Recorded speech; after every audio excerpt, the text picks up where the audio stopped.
Hello. Hello there. I always wanted to say that. Oh, you don't always say that? That's your normal intro. No, I've never said that to anyone in any situation. And I always wanted to do something like that.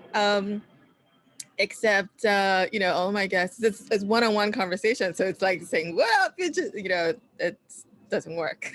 Oh, wait, so you're calling us bitches? Yes. Oh, I thought you were talking to the audience. Like, no.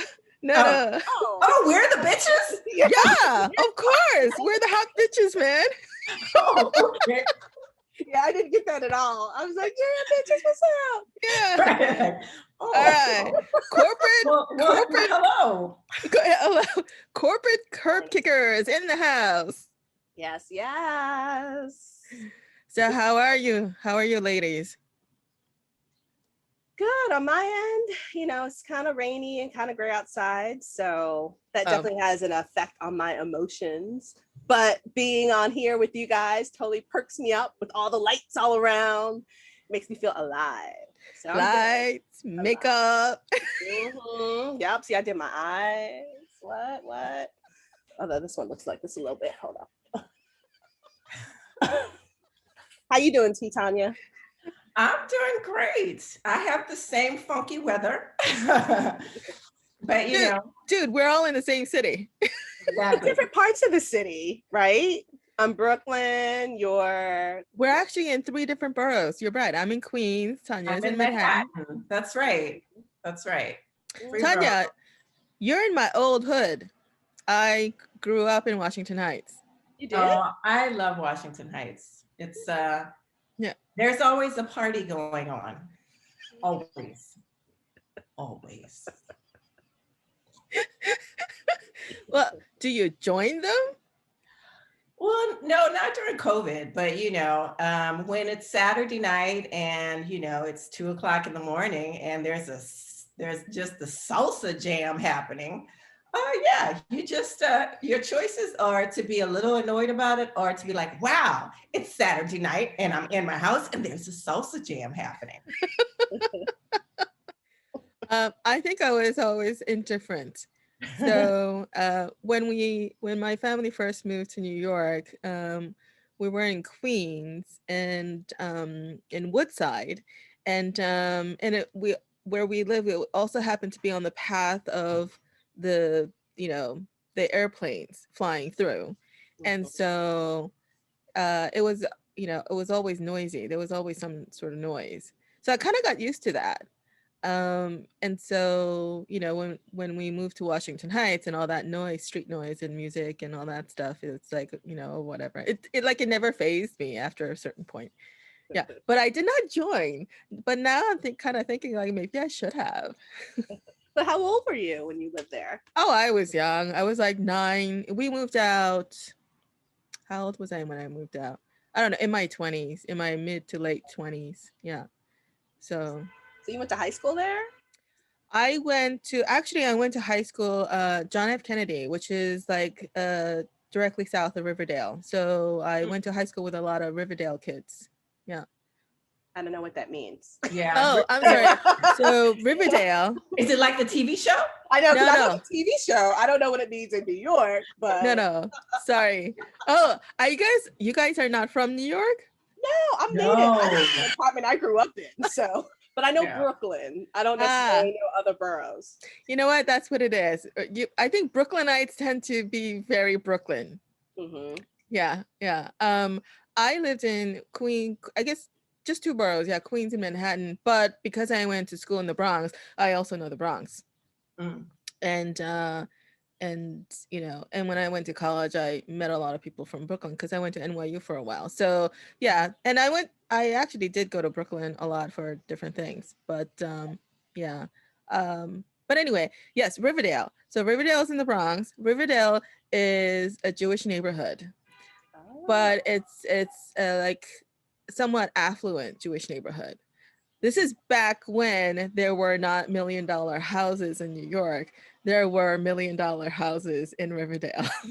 Okay. Yeah. Isn't it like Riverdale Country Day or something? Like some yeah, I don't know. But Yeah, I don't know too much about like all that, like what, I'm sure, I'm sure there are private schools there stuff, but it's not like the entire Riverdale is all affluent. There's some middle income and, working class, I'm sure. And it's not like 100% Jewish, but it is, I would say, maybe predominantly, I don't know if it's majority Jewish, but there's a lot of Jewish people there. Yeah. They had the best bagel I ever had was in Riverdale. Okay. Aww. What made it so good? I don't know. I mean, but bagel is a Jewish thing, and so they knew how to make it. I didn't know that. That's Oh yeah. It, Wait, really? that bagels were Jewish? Yeah, I Or didn't Jewish know that. thing? Yeah. Well, I am not from New York, so there's new stuff I learn every day. So wait, Tanya, where are you from? Yeah, because she has no accent. I was born in New Orleans, Louisiana, and that's where I grew up and lived. Most of my years. Give us that Nolans one more time. That little drawl. Love it. In apostrophe AWLINS. Yes. So you can say New Orleans. You can say New Orleans. You could say New Orleanians. Which is one thing New Orleans people never say is New Orleans. No one from New Orleans. I grew up saying it. New Orleans. That's right. That's because you're not from there. Wait, how do other people in the South, how do they say New Orleans? Well, I don't know what you mean? I don't know how other people, you would have to ask, like, I don't know, a person from Georgia, how they say it. Okay. I could tell you as a native how we say it. I guess that question comes from, I was wondering if maybe because it's in the South, there's some Southern, in terms of like the pronunciation, if it's more of a Southern thing, or no, it's a definitely New Orleans thing. Yeah. But there are some words in the South, like the difference between pecan and pecan. Yeah. You can hardly say it. Really, you have to work hard to say in New Orleans, it's like pecans. Mm-hmm. I'm gonna have a pecan pie, or I'm gonna eat these pecans. But you go to Georgia and you say pecan, they look at you like, what are you talking about? Strange alien, it's pecan. Oh yeah, no, in the north we say pecan. We don't say pecan. Really? We say pecan. I say pecan. Well, I guess pecan pie, but can I get some pecans? Oh no, I never say that. Yeah. Oh really? Well, I never asked for pecans anyway, but whatever. It's like what is that? What's the other word that's commonly? Oh, salmon and salmon. Almond and almond, same thing. Some people pronounce the L, some people don't, but I don't.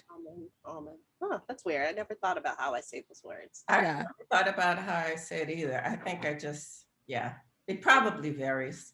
Mm-hmm. Yeah, no, I agree. Depending on who I'm around.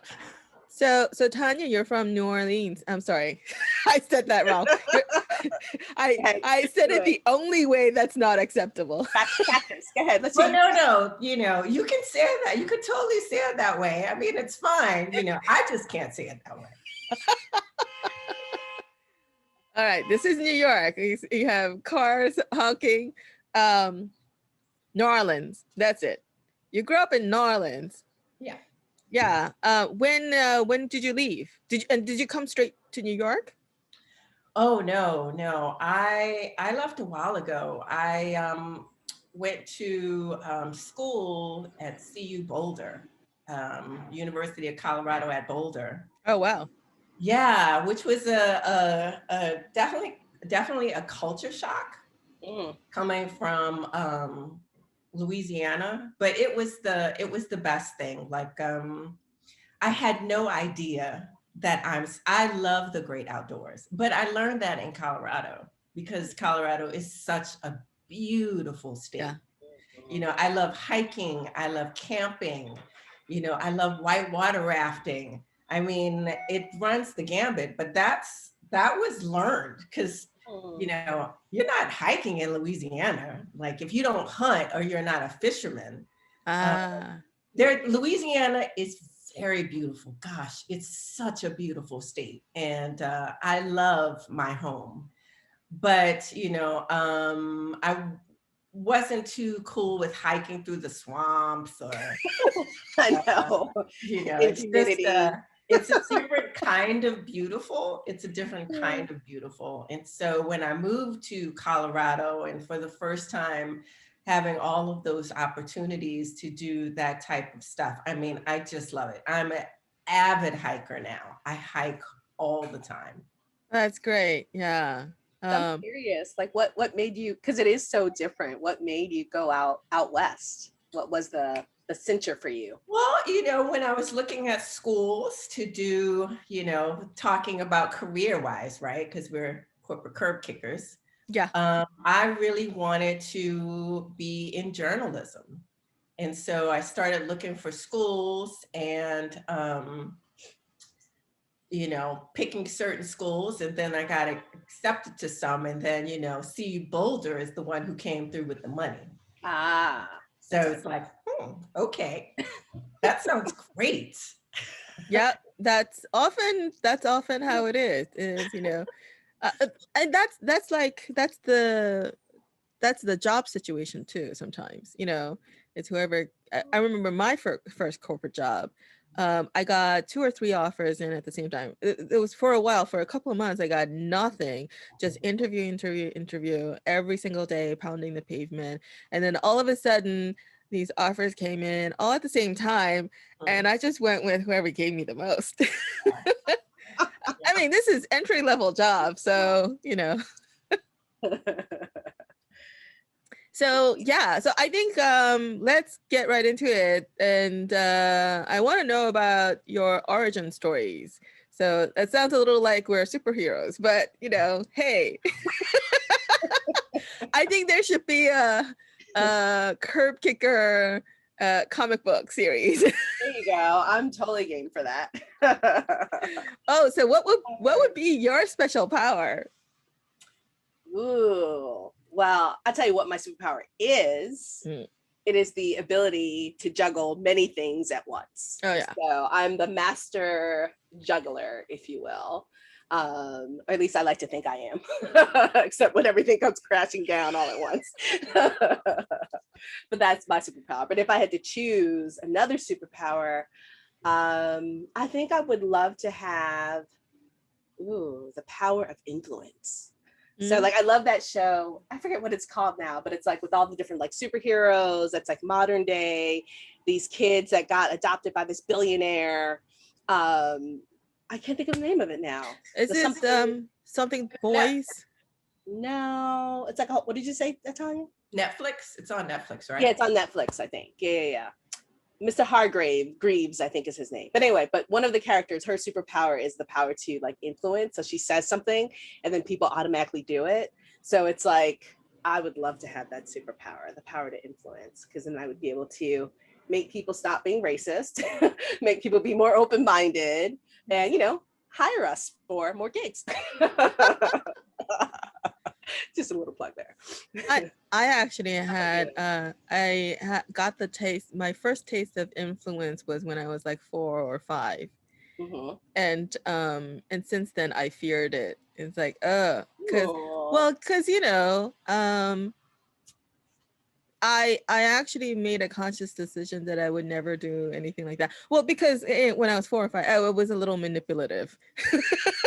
As all kids are. No, that's a survival skill. They like all are.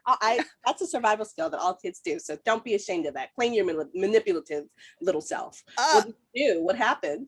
Oh, I don't know. It wasn't terrible, I guess. So I have 2 older sisters, 5 and 6 years older than me. So and the one who's directly above me, I would say in terms of personality, she's the most innocent one, you know.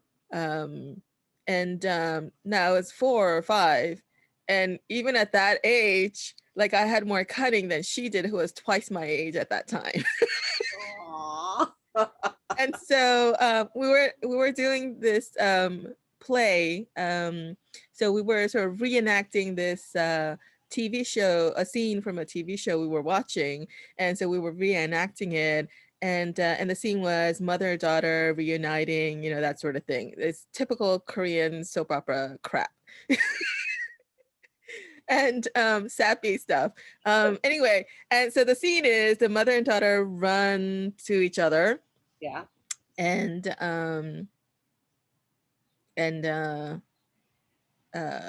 yeah, and then they hug and all that stuff. So, you know, we do this over and over again. I don't know why she wanted to do it over and over again. So we do it over and over again. And then at one point I slip and fall, right? And hit the back of my head squarely, like on the hardwood floor. And, you know, and it was really hard. So I got a little, I don't know, dizzy or bump in the head or something. So my sister was so afraid that she'll get in trouble for making me get hurt. She said, she was like bribing me. She's like, I'll get you anything. I'll buy you anything. What do you want? And so I said, okay, I want this, I want that, and I want that. And so I basically made her spend like all her piggy bank money. And she later got in trouble for that. Giving you all her money? Yeah, for falling for my scheme. You know, I don't know if I intentionally wanted to spend all her money or if it just kind of, you know how like sometimes you get caught up in something and just keep doing it and you don't have any like boundaries. And so you just keep doing it until like somebody stops you, you know. And then, so when she got in trouble, I realized like, oh, my actions have consequences. So I decided like, you know, I can't, you know, wield people around like that anymore. So yeah, but I mean, it didn't completely stop me because later in life, I have done things like that a couple of times. But in general, I don't do that. I'm very conscious about like not manipulating people. Got it. Yeah. All right. So going back to our origin story. So I think Tanya, we started with you. So I don't know, maybe we should kind of get back to that. Oh, so my origin story in terms of corporate life, you know, starting from CU Boulder, I had the opportunity to work with the Jim Lehrer News Hour, which was pretty fantastic. And then after that, after school, I made the determination that I wanted to go to Washington, D.C. And so a lot of my friends were going west, and I decided to go east. So I packed up all my stuff and a little U-Haul and moved across country to DC. I didn't have a job at the time. But my sister kind of, who was at the time working in the hotel management, had a friend who kind of got me in the door at this hotel job. I found my apartment on the internet, which, you know, then was like, ooh, everybody was like, oh my God, I hope she doesn't get murdered. But it was so small. I had a futon. It was so small that if you put the futon down, you couldn't actually walk into the room. Like you'd have to go from the door to the bed. The crazy thing is too, I would invite people over, like, because I was like, oh yeah, they would be like, they would come in looking like, wow, this is your place. I was like, yeah, have a seat on the futon. I'll get the food. Because before I moved there, I had interviewed for a job with C-SPAN and with the great Steve Scully. And I didn't get it. I did not get the job. So I decided that I was going to move here anyway. And when I got here, I called the HR person. I hope she doesn't mind me using her name because she's just so amazing. Her name is Angie. I called her and I was like, Angie, I know I didn't get that job, but I really want to work for C-SPAN. So I'm moving there and I'll call you when I get there. I know, how ridiculous and bold, right? And that's what I did. That's what I did. I worked for maybe 1 month at the hotel. And then I got hired at C-SPAN, which is where I spent my corporate career. Now, when I started there, I actually started as the receptionist, which honestly was a great start because I met everyone very quickly. Like I met Brian Lamb, the CEO, and who was the CEO at that time. Now he's the chairman, and Susan Swain, who's now the CEO, and the head of the legal department, and all of these movers and shakers in C-SPAN. I got to meet all of them at one time. And when an opportunity arose to do something else, because, they were all my advocates at that point. They were all really kind of rooting for me to just move within the company. And that's what happened. I went from that to a PA working in programming, and then from that to an associate producer working for Steve Scully, who was the person I interviewed with that first time. And that was just like some of the best times ever. I traveled the country doing all of these really amazing, fun things.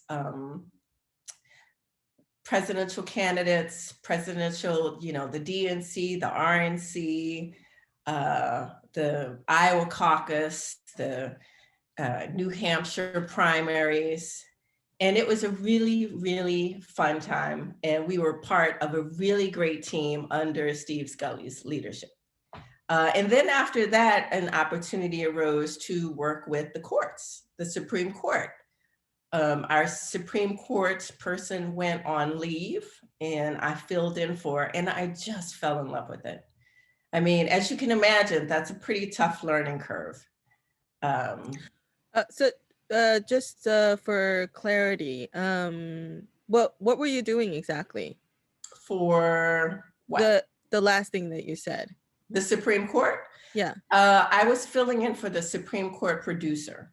And so we had a show at that time called America in the Courts, where we put together programming about people, justices, judges, federal appellate court judges, events in a weekly show to just kind of talk about the courts. And then sometimes we would do special programming on the Supreme Court or on federal cases that could appear before the Supreme Court. So this is in front of the camera. I was behind the camera. So okay. no, no one ever saw my face on camera. Actually it was pretty amazing behind camera.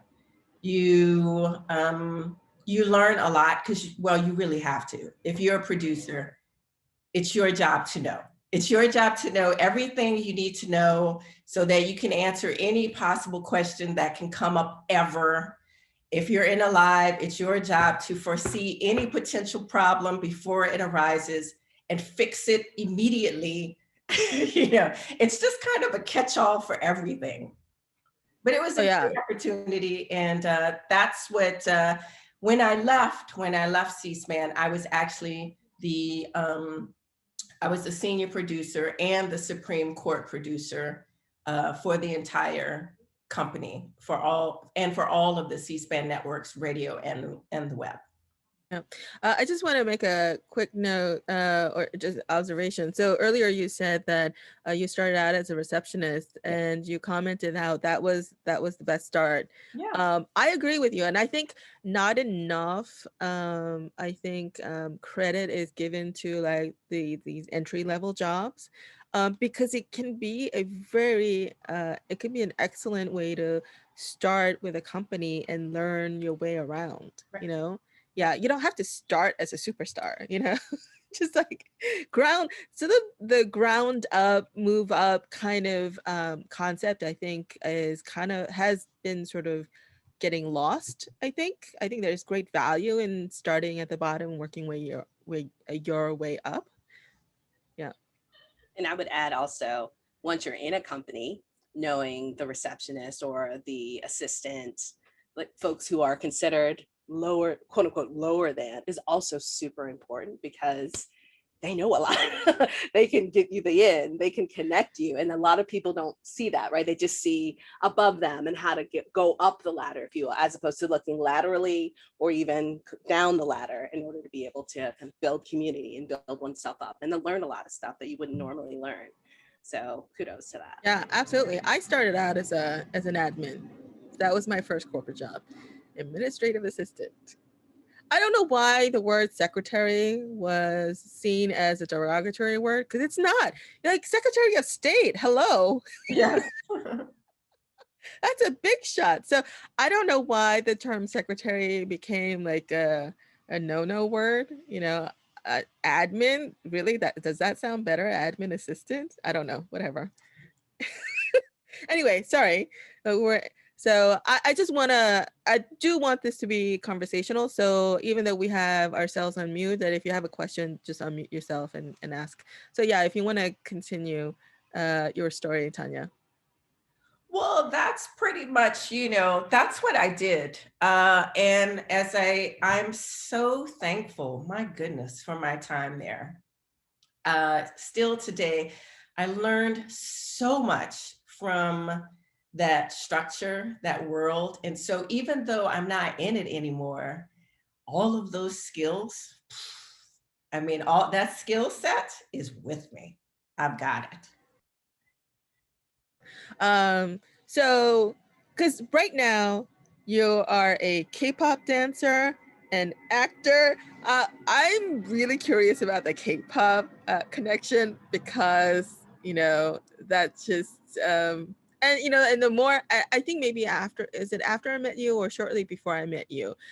That's when I started learning about BTS. Even though I'm Korean, I'm not all that connected to the Korean culture or the Korean community. I'm sort of, whatever. It's okay. We love you. We love you anyway. I don't really closely identify or stay connected to any particular thing. I think I like the fact that I'm kind of an island, but then, because I'm not connected, I don't always hear about it. In fact, my last corporate job, there was this colleague. She's English. She's from England, and but she spent some time in Korea teaching English, and so she had a natural curiosity about the culture there and all that. She's the one who told me about Gangnam Style. Girl, I don't know if I would admit that, but okay. No, this is how clueless I am sometimes. But anyway, so Tanya, I'm really curious about the whole K-pop thing, and when was the first time you got the acting bug and why you decided to kick the corporate curb? The acting bug. So I have really a great friend of mine. Her name is Tiffany Silver, who also worked at C-SPAN at the time. And now she lives in Los Angeles and she's making movies. So she had this project that she wanted to do for the web called The Alan Liu Show. And she asked me if I would just come and help. And of course I said I would. And it was long, it was kind of crazy, but it was also amazing. And it was so creative. Like we were creating things in a new way, because as a producer, I've been in a creative field for a while, but this was a different kind of creation. And after that, I was like, this was great. So I said, well, I'm going to take a couple of acting classes. Took a couple of classes, and then my teachers are, giving me feedback like, that's very good. You've got something there. And so I was like, okay. So then I said, well, I'm going to have my friend take some photos. So a friend took some photos, and then I saw something pop up, and I was like, I'm just going to go on this audition just to see what it's like. And it was crazy. There were like tons of people. If you ever go on an open call, which we've all done, there are like gosh, I don't know, 100 or so people up in there. And I did my audition, and then they called me for a callback. And then after the callback, the director, you know, he was like, Tanya, we love you. We think actually you would be great for 2 roles in this. So it was a short film. He was like, so you know what, we're just gonna let you decide what you want. And then I was like, okay, it can't possibly be this, really? And of course it's not. That was just the beginning. I've had many, many no's since then. But that was the beginning. And that actually started a dual track that I started walking, a dual role with one leg on each side of a path, this acting path, and then continuing what I was doing. Because, you know, I consider myself that I've, for many years, I was in a great love affair with my job, with my corporate job. I absolutely loved what I was doing. And I felt like what I was doing with the courts was really important work, to just kind of, to what I was doing there was important and it mattered. But then this new thing started happening and more opportunities started opening up on this new thing. I started getting cast in plays. I, you know, started getting calls from casting directors to audition, because I just would do it for, you know, for fun. Like they'd have a open, I was like, yeah, okay, I'll go. I can go. And then I started getting cast for things. And for a long time, I was walking this dual path. And then this path started calling more and more and more. And the corporate path, as the corporate world began to change, I no longer had as much free time to even, you know, at one point I was on call. I had started being on call for all of these different things. So instead of just courts, I started, I was asked to take on other responsibilities as well, which was fine. But, you know, that meant I had to be on call at nights. Sometimes that also meant that I had to be on call on weekends. That meant I had to be on call for travel. And for a while, that was perfectly fine because I was within a schedule.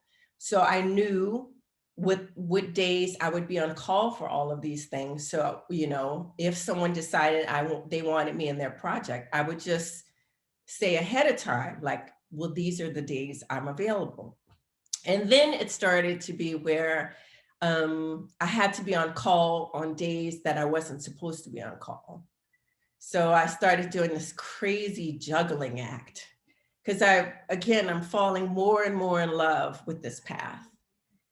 And during that time, I think I was really starting to, as many African-American women or Black women, you know, we sometimes reach that ceiling. And it's like, well, what's next? Where am I going next? And for me, I had this amazing opportunity to do this great series about history and Supreme Court cases. And I, again, fell in love all over again with what I was doing. It was, you know, crazy 70-hour weeks, but I loved it. I loved learning. I was learning all of these things about these cases, about meeting, you know, like former solicitor generals and great historians, great constitutional law historians. And then that was temporary and it came to an end. And once that came to an end, that hunger that was awakened, and then I kind of had to put it aside to go back to what I was doing. And I wanted more. And then this entire time, the acting had been calling to me. At that point, a great friend of mine Rachel Murray and the Naked Theater Company. I had worked with them so many times by that time. And Rachel approached me with the opportunity to be part of a new collaborative work where I had the opportunity to write. And we did, and it was hugely popular. That's another bug. Right. Yes. And then we revamped it, and then I had a new opportunity to write an entire scene, comedy. And at that point, I was really kind of like, what are you going to do, Tanya? You can continue on this path that's safe. You've got this great career that most people would be like, Tanya, leaving this is insane. You would be insane. Ultimately, I decided, what's wrong with insanity? Yeah, but also because you loved it. Yes. I mean, it would be different if you hated that job for whatever reason, or if you hated that field for whatever reason, but you loved it. So, I mean, you were in a rock and a hard place in a very good way. You have two loves. But I mean, did you really felt like that you had to leave one to pursue the other, that you couldn't really juggle? I mean, aside from the time conflict, that you couldn't really juggle the two? Well, I had juggled the two for quite a while, but toward the end, it was becoming, because I was on calls so much, and the nature of what I did changed. So instead of it being different every day became the same thing. The nature of what I did changed because I had to take on these other responsibilities outside of the court. The court was still just as wonderful and amazing as it had always been, but having all of these new things come to the fore, and the fact that I no longer had any time to pursue this new love, or not new love, because at that point I was in the midst of two love affairs. I don't know, maybe it's like I was like cheating on both of them. Who knows? But I was not as in love with my corporate job. So I was in love for many years. We were in love, but I guess it was like the end of a relationship, right? And well, I guess it really was like the end, like you're moving toward the end of the relationship where the love isn't there anymore. You're still there, you still appreciate it, you're still, but it's not the same. And it just wasn't the same. And I was not at that point in love anymore. I wasn't. And that kind of, I wasn't in love. I didn't see a future where I could still get to do that kind of innovative, creative work that I had done with them for so many years, because it had changed, and I was, primarily just sitting at a desk. And for most of my career, I was not a person who sat at a desk. And so, I made a decision. So how many years into the career are we talking about when you made 18. that decision? 18. Okay, so that's a significant amount of time. Yeah. Well, they were shocked, because I'm not sure who leaves the kind of, to go. Maybe you leave it for some greater job, but to leave it and be like, I'm moving to New York City. I'm, and I'm becoming an actor. And they were great though, because Brian Lamb, who is just an amazing, wonderful human being. I cannot say enough wonderful things about Brian Lamb. And Terry Murphy, who is the vice president of programming, and just the whole upper echelon structure, Susan Swain, CEO, they all talked to me. And, it was it was a chapter that had ended.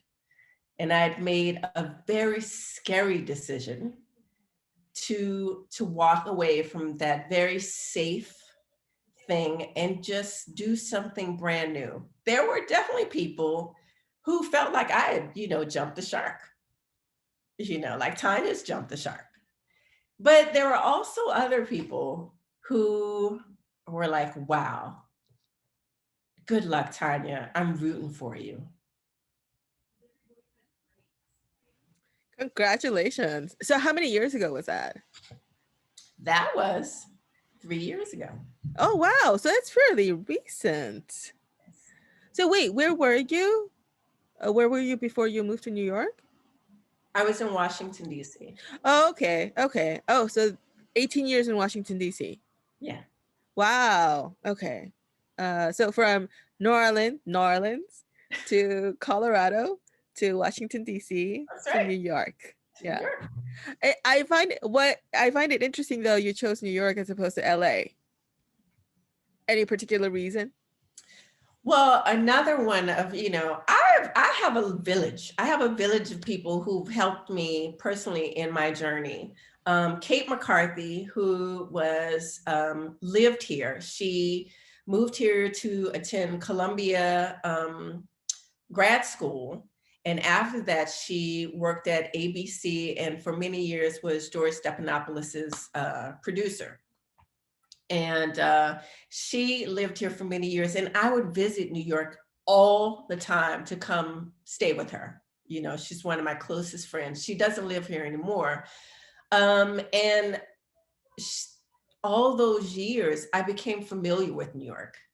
From visiting her all the time, I became familiar with New York, knew how to get around on the subway, and I really have a lot to thank her. She would even give me like the keys to her apartment so I could come here, stay in New York and stay in her place when she wasn't even here in New York. Now that's a friend. That's awesome. Yeah. So that's why. She was like doing Airbnb before Airbnb. Yes, but it was free. Yes. That's the one that's free. We sleep on people's couches. Or air mattress. Or air mattress, yes. Did you say couch surfing? Yeah, it's a thing. It's like an actual. Oh, no, I know. Oh, you know. Okay, yes. Yeah. So couch surfing. Yep. I haven't done it, but know a lot of people who have. I haven't done it either, actually. When I was traveling around the world a few years ago, I thought about couch surfing. And so when I for the Australia leg of the trip, so I was looking into couch surfing in Australia, and I sent out a few messages and none of them got back to me. So I was like, fuck it, I'm just gonna Airbnb it. Probably better. Everything happens for a reason, right? Everything happens for a reason. Everything happens for a reason. But at the Airbnb though, I was staying with a family, and it was, I usually try to get a place where I can have my own bathroom, but in this particular instance, like I couldn't find one within my price range and the location I wanted. So I was like, okay, well, it's a whole family with kids and everything, so it'll be nice. So I went there, and then one time the father, he did not lock the bathroom door. And I walked in on him as he came out of the shower, and I didn't really look, but as soon as I saw that somebody was there, I quickly came back out and closed the door, and I said, sorry. But I don't know, maybe it's an Aussie thing, like he didn't really care. I guess at that point it's like, whatever, it is what it is. Why make a big deal of it, Yeah. So wrapping up Tanya's story, I do still want to hear about the whole K-pop thing. What's that all about? Okay, so K-pop, it's actually a fairly unique story, and it started in Washington, D.C., and it started toward the end. Actually, the whole K-pop, the decision to leave kind of really happened around the same time. Well, you guys know I'm bona fide about K-pop. I mean, I'm cuckoo nutballs. I mean, in BTS, yes, I am bona fide ARMY, for real. So It was a cold, it was a cold, snowy day in Washington, D.C. one weekend, and I had a bottle of wine, popcorn, and hot chocolate. And on the Netflix queue, because I just started watching Korean dramas. But you know how that works. Like you watch one and others started popping up. Yeah. And in my Netflix queue pops up this thing on this cold winter weekend called Dream Concert 2015. And I was just like, well, what's this? Well, it was all of these K-pop people. I had no idea. And, and this was years after. So it was like it was in 2017. So really right around the time where, before I left. And I watched it and BTS was on there. Of course, at the time, I didn't know they were BTS. I was just watching all of this stuff and I was fascinated. And then there was this one group that I saw and they were called, I didn't know who they were called at the time, but I later learned it was EXO. And they had this song called Call Me Baby. And my mind was blown. I was like, they were singing live. They were doing this like crazy, awesome dance. They were all adorable. I mean, I was like, oh my God, what is this? What am I watching? And of course, that started it. Then I just threw myself in another rabbit hole, the YouTube rabbit hole, because I was like, well, who are they? Because they didn't say their name.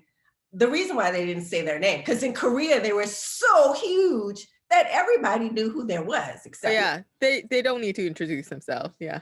Right. Yeah. Exactly. So I go on YouTube and I'm watching every video now. I want to know everything. And in my YouTube pops up this, and it was called XO Call Me Baby Dance Tutorial. And I was like, you mean I could learn that dance myself? I'm gonna have to look it up. You should. Yeah, I did not know that there are tutorials, although I'm not surprised. Of course, there's a tutorial video on virtually everything. Yes, I wish I could remember I could look it up for who the young lady is that taught the dances. But I would go to work, and I would come home, and that's just really, because during that time, again, I wasn't in a place of love. So I would come home, turn on this dance tutorial, put my clothes on and practice the moves. And I mean, I was doing that consistently every day after work. And it became my happy place. It became nice. pure joy for me to learn this. And that's what started it. When I moved to New York City, I'm like, well, I'm in New York City now. They have everything here. And literally, I just went online and I looked up K-pop dance class. And of course, I found one. Of course. I have to give a shout out to my I Love Dance NYC family. That's where I go. They teach me all of the dance moves. I still actually learn dances, especially during COVID. I've learned some dances just from watching YouTube and doing the tutorials. And at first, I wound up doing a whole XO dance video myself. So she only taught the chorus, but I watched the whole dance in slow-mo, reversed, mirrored, and taught myself the rest. And then I made my own YouTube video. Well, there you go. Wait, what's your YouTube channel? Magic Apron 3002. So yeah, I was always curious about that too. So what's with the Magic Apron? Does it mean something? I love to cook. Ah, okay. You know, I'm always trying to throw somebody some kind of dinner party. I love having people over for dinner. I love having fancy dinner parties where, you know, there's a menu and there's Well, cocktail. that sounds like an invitation to me, Tanya. Oh yes. I, Absolutely. You know, we get past this COVID thing and yeah, then get our little vaccination on. I think we should do a live episode after, at your place, a dinner party episode. Which just, yeah, we could definitely do that. I'm totally game for that. I'm always loving going to Tanya's place and having something a little fancy. I feel like a grown person, which is nice when I go to her place, even though I am a grown person. But I remember as you were telling the story about K-pop, like that was one of the details that I remember. I was like, oh, I think I found my soulmate. I found my friend. Because how many Black, okay, let's face it, we not spring chickens, Black, not spring chickens, women that actually know what K-pop is and actually really like it. I, however, do not dance to K-pop. I've tried, not my thing, but I'm okay with that. But I love the music. I love everything about it. It just, I don't know. It just makes life seem just so fun and light, and you can lose yourself in it. So K-pop is love. I'm the only one who is not in love with it. I mean, it's fine. Maybe because I am Korean. Yeah, I know. Maybe. I've always been attracted to things that I am not a natural part of. I agree. Yeah. So, because like there's so much out there to learn and to explore and to experiment and all that. Like I'm Korean, although I can't really say I know Korean culture.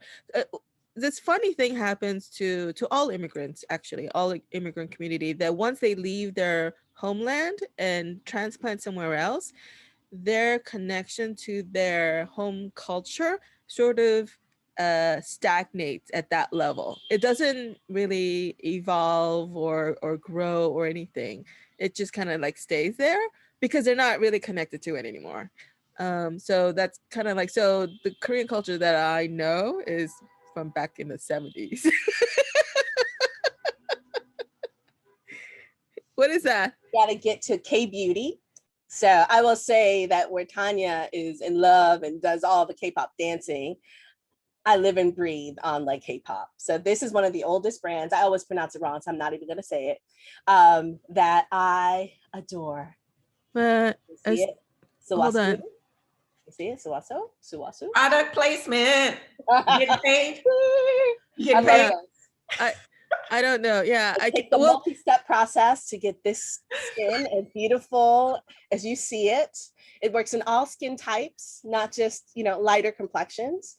But it's great. No, seriously, all kidding and joking aside. But I'm with you, JJ, in terms of embracing other cultures or things that we're not. There's just something very special about doing that and embedding yourself in whatever that other culture is that's not necessarily your own, which I think is a really beautiful thing. If more people did that, goodness gracious, I think we'd have a much better country for sure, but a better world. Yeah, I think we could get into that in the second hour. So we have like maybe 5 more minutes on this Instagram. So what we're doing is, because Instagram Live limits the streaming to 60 minutes. So we're gonna in a few minutes, we're gonna take a break and we're gonna come back on my channel, which is Beer Cake Podcast, and we're gonna live stream there. Before we have a couple of minutes, so what I would like to know is how you guys met, the two of you. Whoever wants to go.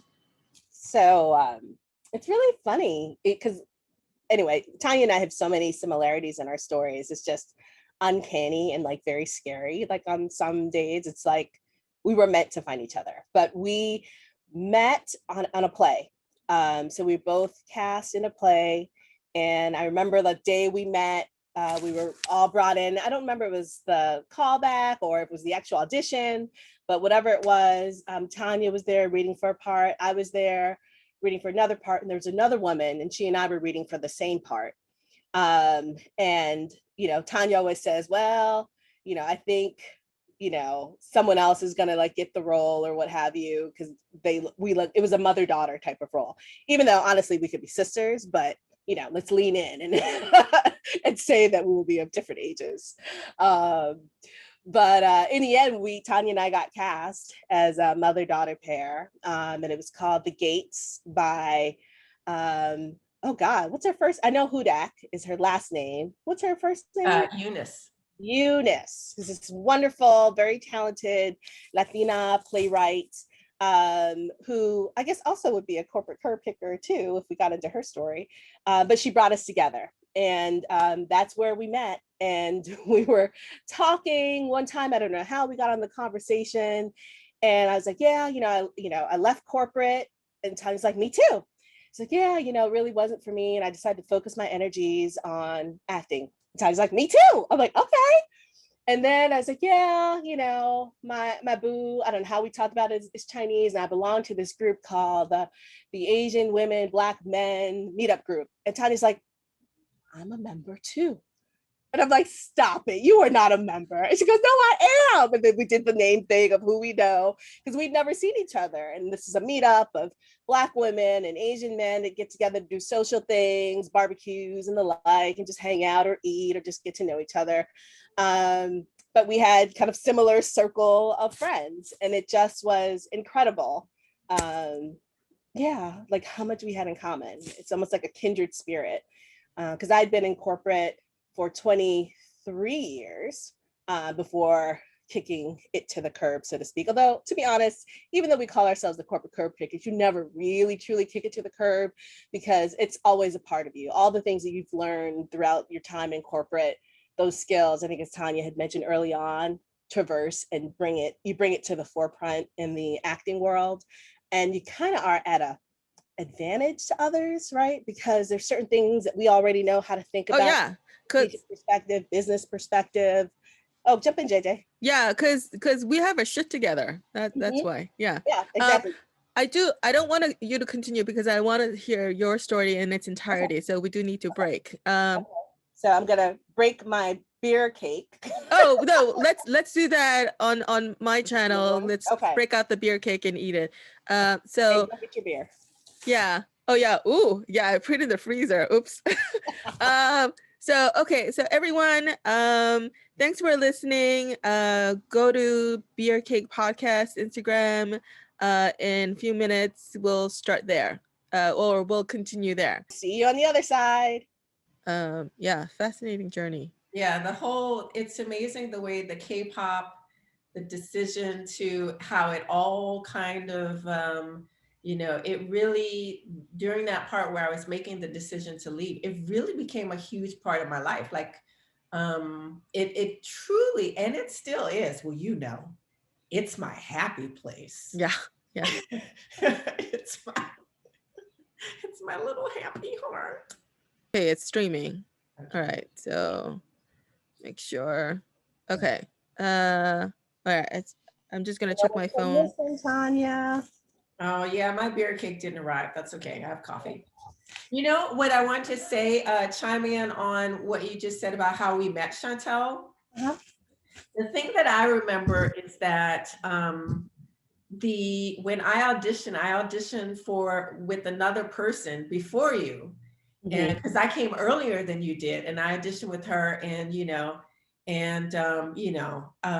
there wasn't any chemistry with her, and then Eunice had asked me if I had time to stay, and you arrived, and she was like, oh, will you two read it together? And I remember as we read it, I felt like, I was like, wow, that was great.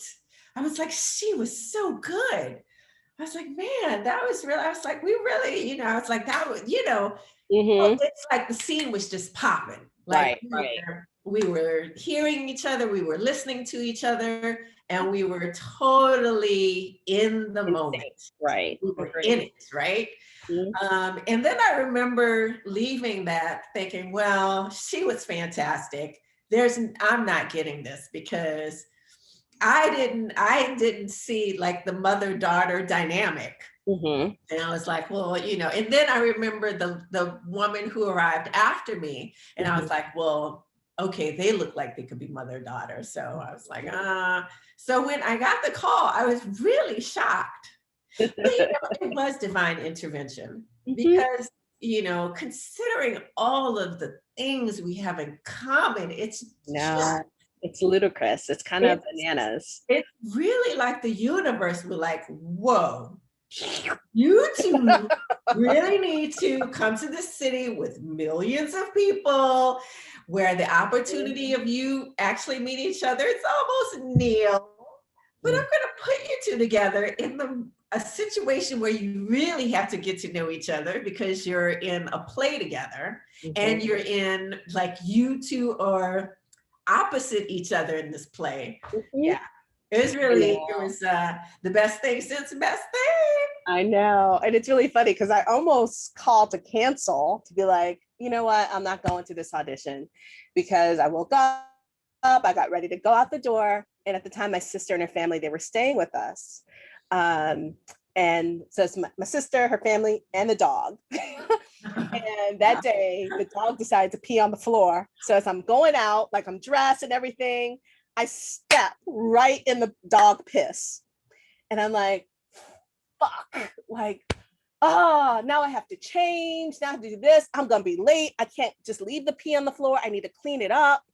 So it was just like a mess. And like, I hate being late. Like my biggest pet peeve is like being late. Like it just makes my insides turn like into, so I almost texted Eunice to tell her that I wasn't going to come. You know, thank you for the opportunity, but something came up. And then I don't know what it was, but I cleaned it up. I did it. Like I'm like, you know, I'm gonna be a little bit late, but it is what it is. So I will just let her know it is what it is. I think I made it there like just on time because the trains were with me. They were working with me at that point in time. But I do remember having that moment of almost not going. So we almost had a near miss, but I still think our paths would have crossed. Oh yeah, I was gonna say that. If you did, you would have met some other way. Yeah. Mm-hmm. Yeah, I truly believe in that. I truly believe in that. Even, you know, JJ, you and I meeting, right? That's so random, actually. So in 2018, I had two random encounters or meetings of the mind. The one was you, and the other one is my friend Stephanie. Or does she go by Stephanie or just Steph? I think just Steph. And she's an interesting person too. But anyway, so what happened? Did Joan, so we have a mutual acquaintance, Joan I. Thank you, Joan, for putting us two Yes, together. thank you, Joan. Yes. So you have a connection with Joan because I think you both went to Yale. Yeah, so we both, but we don't know each other, right? From Yale. Like that's not the context. We know each other from the Yale Club. So we literally were sitting across each other at the library working. And, you know, like I'm a fairly friendly person, right? So if I'm sitting there, I say good afternoon, then I sit down, I do my work, but I don't bother you. Like we don't talk, but I think we had like a crazy person who was like in the space with us. And so he kept doing stuff. And like, so we would look up at each other and we like kept having these like moments of like, okay, like, and so then afterwards we went to get coffee and then we just started talking then. And that's when she's like, so who are you? What's your story? She shared her story. And then she's like, you know, I have a friend you should meet. Yeah, I'm glad she did that. Yeah, that was me. So now, and then I think either she contacted me and put us together, or you contacted me cold and you said, Joan, I don't know how it happened. She introduced us like through like Facebook or email or something like that. Yeah. Okay. And then so yeah, so I replied and you replied. So now that doesn't always happen. Just because you're introduced to people, not everyone reciprocates or actually hit reply and say something. So that was good because like I'm actually not shy about that. Like if somebody, you know, makes a first move, I'll reply right away and, you know, and whatever. By the way, so when I'm working with musicians, it's the same thing. So there had been occasions where I had to put a cold call out looking for a guitarist or, some other, instrument or something. And and also videographers and photographers, because sometimes I hire them to like tape my shows and stuff. And it all really depends on how quickly and how responsive they are, basically, not just in terms of promptness, but also in terms of like what I'm asking for. Are they, willing, or are they just negotiating like nitty gritty details and stuff? Like, I want this to be easy. And if you don't agree with, just don't take the job. Don't, like nitpick or nickel and dime. It's like, this is what it is. Either you want it or you don't, you know? But anyway, so you responded right away. And then I think we met for coffee or something. Yeah, I think you came to the Yale Club, if I'm not mistaken. You came to the Yale Club, and then we chatted some more. And then you even mentioned, like, oh yeah, I also, among all of the amazing things I do, I also, videotape things. So if you ever want help with your projects that you're doing, let me know, and I'd be happy to help you. And I was like, oh, well, that would be great, because right now I am a one-woman show. I tape everything, I do this, I do that. So that would be wonderful to be able to have someone else hold the camera. But yeah, I agree. Like, even then, the connection was very easy, right? I felt like I had a kindred spirit, Yeah. Are you going to share your origin story as well as part of this? Yes. It's but I want to get to you first, because Okay. I want to make sure that but our stories kind of had similar feelings as well, like similar themes. I mean, the three of us do have like very similar themes throughout, and it just felt right. Yeah. Right. There's some people that you meet, and it, like you said, like there's no connection that's there, and it is what it is, right? You can't be besties with everyone in the world. Yeah. But it's really nice and very special when you do have that connection with folks. Yeah. I know, like corporate, it's a tongue twister. Corporate Curbkickers is a thing that the two of you came up with, and you have your own Instagram channel and all that. And I kind of consider myself an honorary curb kicker, because I'm not doing all those projects with you guys, because the two of you do a lot of things together, and but you do make cameos sometimes. I do. The last time I wore this dress was when we did our last project before the world ended. Well, almost ended, and coronavirus became a thing. So yeah. I think that may have been that day. Was it that day? What was that in March? When was that? That's a good question. No, it was in January. No, I think or February. We had to do it twice, because we went out in January. It was so cold and windy, we just couldn't get it to work. Yeah, and the camera fell, remember? Yeah. Oh. Yeah, it was at the end of February, or toward the end of February, because it was right before I left. Atlanta. Yes. And after the lockdown, I think you were stuck in Atlanta for a while. Well, for a little bit, I decided to leave and come back into zombie land, which because at the time New York was the epicenter, and I was so I left before everything actually shut down. I think San Francisco shut down first. Okay. And once that, I made the decision to come back to New York City, because I was like, if I don't, I could be in Atlanta and I was right. I would have been in Atlanta probably still. Yeah. So anyway, that's how Shantel and I met. And the other thing that I was impressed by you, Shantel, is I just, I happen to have had a show coming up like in a matter of days, and I invited you, and you actually showed up. Yeah. And that's another thing, like when people actually follow through on the things that they say that they're gonna do. It's like, I'm always impressed when that happens, because so many people flake out. Yeah, including me sometimes. Sometimes I flake out too. I have to own that. But hang on one second. I just have to do this thing in the computer. Oh, no problem. Okay. All right, cool.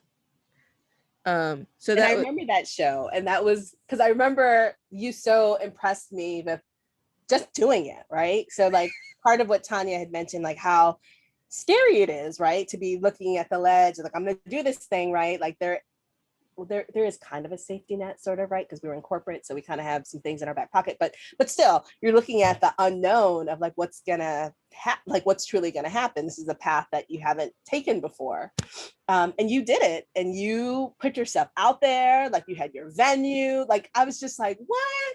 Go ahead, girl. Like I need a little piece of that to be able to keep me going in my journey. And so I think just when you kind of get like maybe a little down in your luck, and you're like, oh, I'm not really sure, the universe sends signs or people that kind of help you like along the path. Oh, and yeah. I really believe in just being open to it and leaning into it, or at least I'm learning to be, I should say. Sometimes I do fight it, but yeah, I was so proud of you. Even though I had just met you, I was so super proud of you. So let's get right into that. So I know to step out on your own and do something completely different is totally scary, and yet you did it. So tell us like how you came about to kicking that curb. What you did before you kicked the curb, and yeah. So it's really funny. So I'm gonna have a little sip of my oh wait, okay, you know what, so before you get started, let's do that. Okay, cheers. So I did send out beer cake. Unfortunately, the cake to Tanya got lost in the mail, and it's probably growing mold now, so so don't eat it when it arrives. And so here's my beer cake. It's in a bowl because I was experimenting with the recipe. And I tried using almond flour to cut down on the carbs, but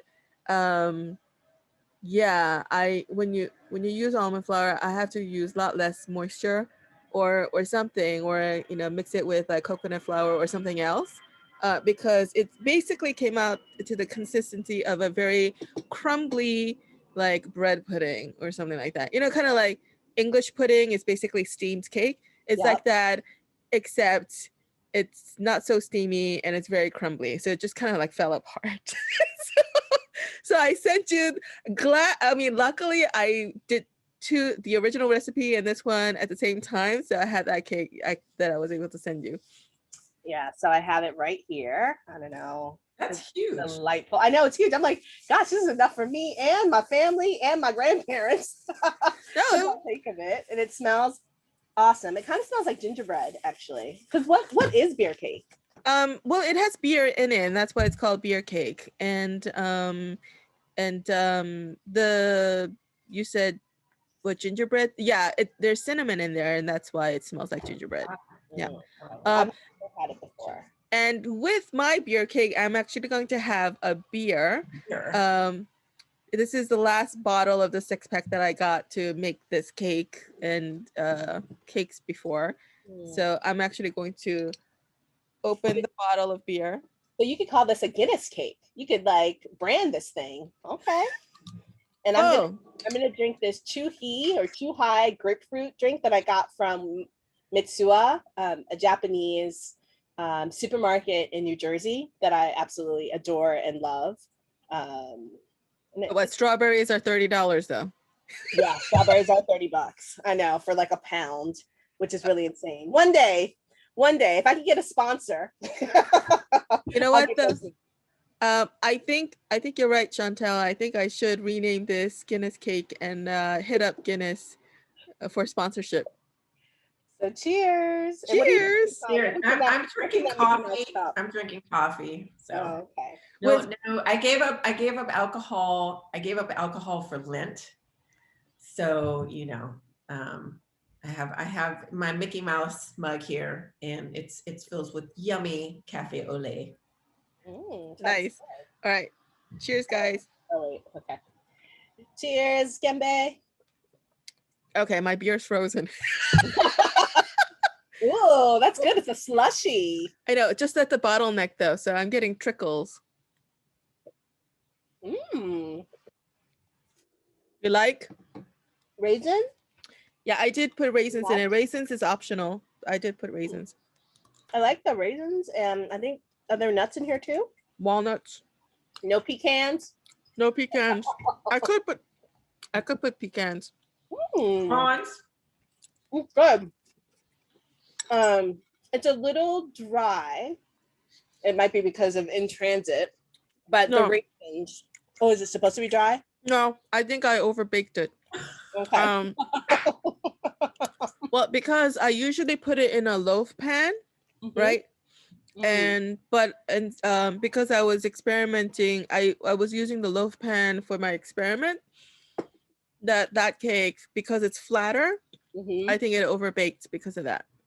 Yeah, But sorry. good. Sorry about that. No, it's good. It just makes me want to drink more of this. Yeah. So whenever you're ready, Shantel, you could. Hold on. That's the thing, isn't it? Calling on the person who has their mouth full.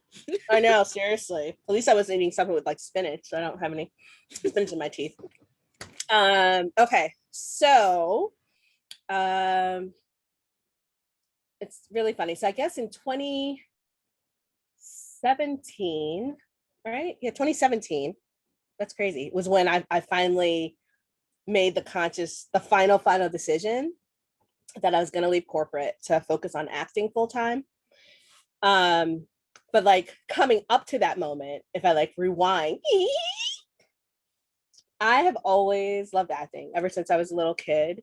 I am an introvert by nature, believe it or not. Many people don't believe it, but I really am an introvert. But for whatever reason, when I was 5 or 6, 10, throughout the years, the moment I'm on a stage is when I like come to life. And it's like, it's almost like everything else disappears. And I have this feeling of like power or happiness or flow, like whatever you want to call it, like when I'm doing anything acting related. And so like the voice has always called me, but then along the way, you know, I'm first generation, well, not really. My dad did go to college, to a 2-year college, but I'm basically first generation college educated. I went to boarding school for high school through a program here in New York City called Prep for Prep that identifies kids of color, talented kids of color to go off to independent schools. And in my case, a boarding school. So I went to boarding school for high school where I was one of the only girls there. It was an all boys school that went co-ed. And so leaning into the unknown is not new for me, is not unknown for me. It's still really scary. But I definitely have learned that when I do that, amazing things happen, right? Doors open. So I leaned in because I wanted to be like Tootie from The Facts of Life to go to boarding school. And for me, it was amazing. It was life-changing. I met all of my best friends, is where I feel like I got a real taste of the world on so many levels. But there I actually got to do a lot of theater, as well as a lot of, what is it called? Spanish videos. So for class, instead of doing like a project, I was always the one to get the video camera from, you know, the library and get my friends together. And we would do all these videos, like we would do commercials, I remember, but all in Spanish. And I would edit it before I knew that's what I was doing. Like I didn't know that these were real like skills that you would do.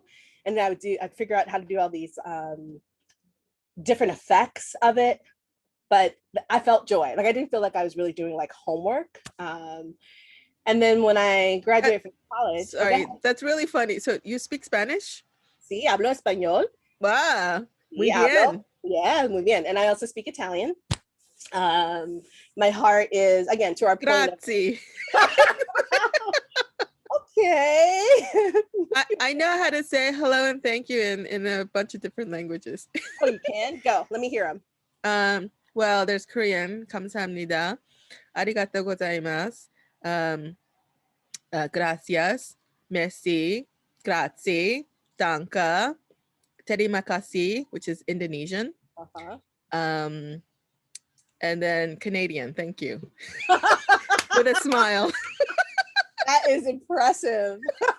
And it's funny you do that because I do the same thing. I wanted to be able to count to 5 in like every language that I like ever knew or heard of. But that's funny that you could do that. That's really cool. Yeah.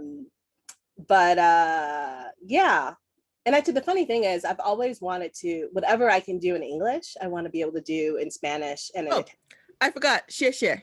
Ah, Shantel, yes. A little Mandarin, all right. But anything I can do in English, I want to be able to do in other languages. And through, again, being first generation, like college bound, I just felt a responsibility to take the corporate route, even though, again, my heart is there. But I knew that if I went to Yale, Yale for undergrad, if I went to Yale, number one, it would make my family proud. It would make my prep for prep program proud. And being an actor, honestly, like I grew up hearing the stories of the starving actor and like, you know, you can't really make a living doing that. Like all of these like messages like that I heard. So I'm like, okay, I'm gonna go to school. I don't really know what I want to do. So I tried investment banking. I did corporate communications work. I did some study abroad stuff, like a whole myriad of things. And finally, I decided marketing was my gig, was the thing that got me excited. And when I look back on it, the reason that I really liked marketing was I got to do presentations. I know some people hate public speaking, but I love it. Like that, it just, I don't know, it gives me that like feeling. And then I love producing commercials because I'm on set and I'm the decision maker, deciding, with my team, of course. But there's just something really magical about being on set and just all of the intricacies of it. And so when I look back on corporate, I'm like, I did like what I did. Like I was in love with it, but the parts that I was in love with were the parts that were more related to being both in front of and behind the camera. And so while that was there, it was like, okay, got to stay the course, right? You got to go to business school. So I got my MBA, stayed in marketing. So that would help me, continue to climb the corporate ladder.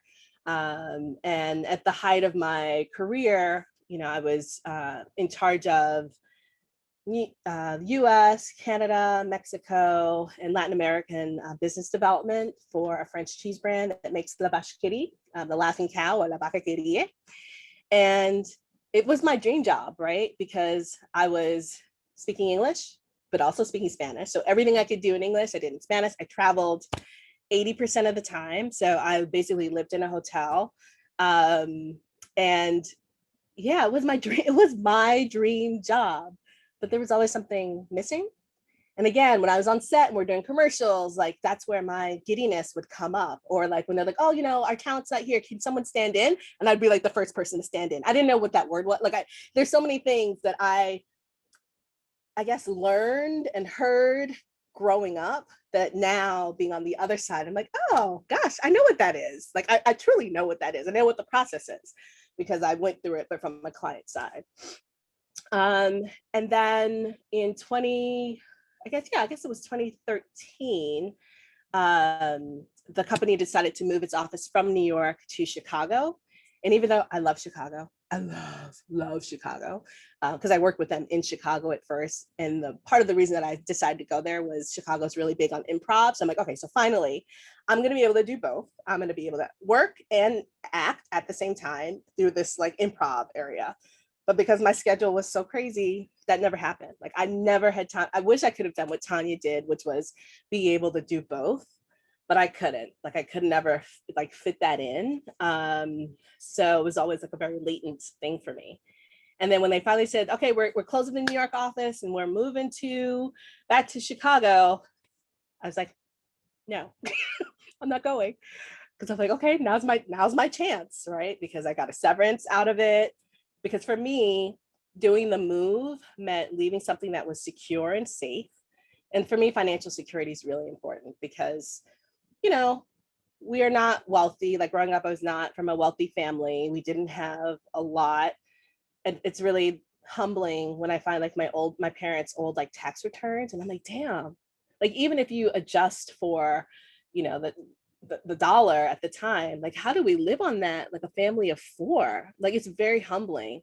And so I play the role of like caregiver, I guess, to like my family, or at least I feel the responsibility to care for my family. So if something happens, like I want to be able to help like at a moment's notice and not have anyone have any like hardship. And so leaving the security of corporate America, that decision felt very selfish, right? It felt very unacceptable. And unfortunately, my mother passed away from cancer. So I never really got a chance to, in 2011, to like get her blessing, if you will, or just to see if it was okay for me, because I still feel this need to get that validation. Or even my program director, Peter Bordnero of the Prep for Prep program, to get his validation, like, it's okay, Shantel, for you to go ahead and do this. But once I had Kai, who's my now 6-year-old son, who's my everything, I felt like I had to do it. Like I had to take the step because I want him to follow his dreams and to do whatever it is that he wants to do. And I want to be his role model. I want to show him that be an actor, be a lawyer, like, it doesn't really matter. Just like follow your heart. And so that has been my, I don't know, my push that like helped me kind of take that first step to go ahead and do it. And of course, having a supportive partner like Kevin has been really helpful. And then supportive friends as well along the way. But I tell you, it is scary, you know, not having a regular paycheck is really hard. And the pandemic, okay, forget about it. Like I feel like this year was kind of a reset year. So I got to take a moment. I did take some classes in acting. I took a filmmaking class, and I've been doing a lot of writing as well.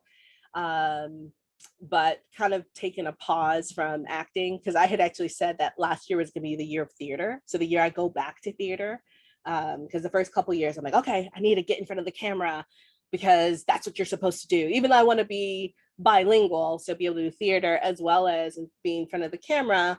You know, I really focused on camera work at the very beginning. And then, you know, after I played with Tanya, I'm like, ooh, I remember how this feels, and oh my God, it feels good. So I want to get back there. So that didn't happen. That didn't happen last year. So I'm hoping this year there'll be, in 2021, there'll be more of that. But every day's a challenge, right? Because there is a financial stability that's necessarily there. But what feeds me is this, I don't know, knowing that the payoff is going to be having that feeling in my stomach that makes me feel like I'm alive. What is that? Describe that feeling in your stomach.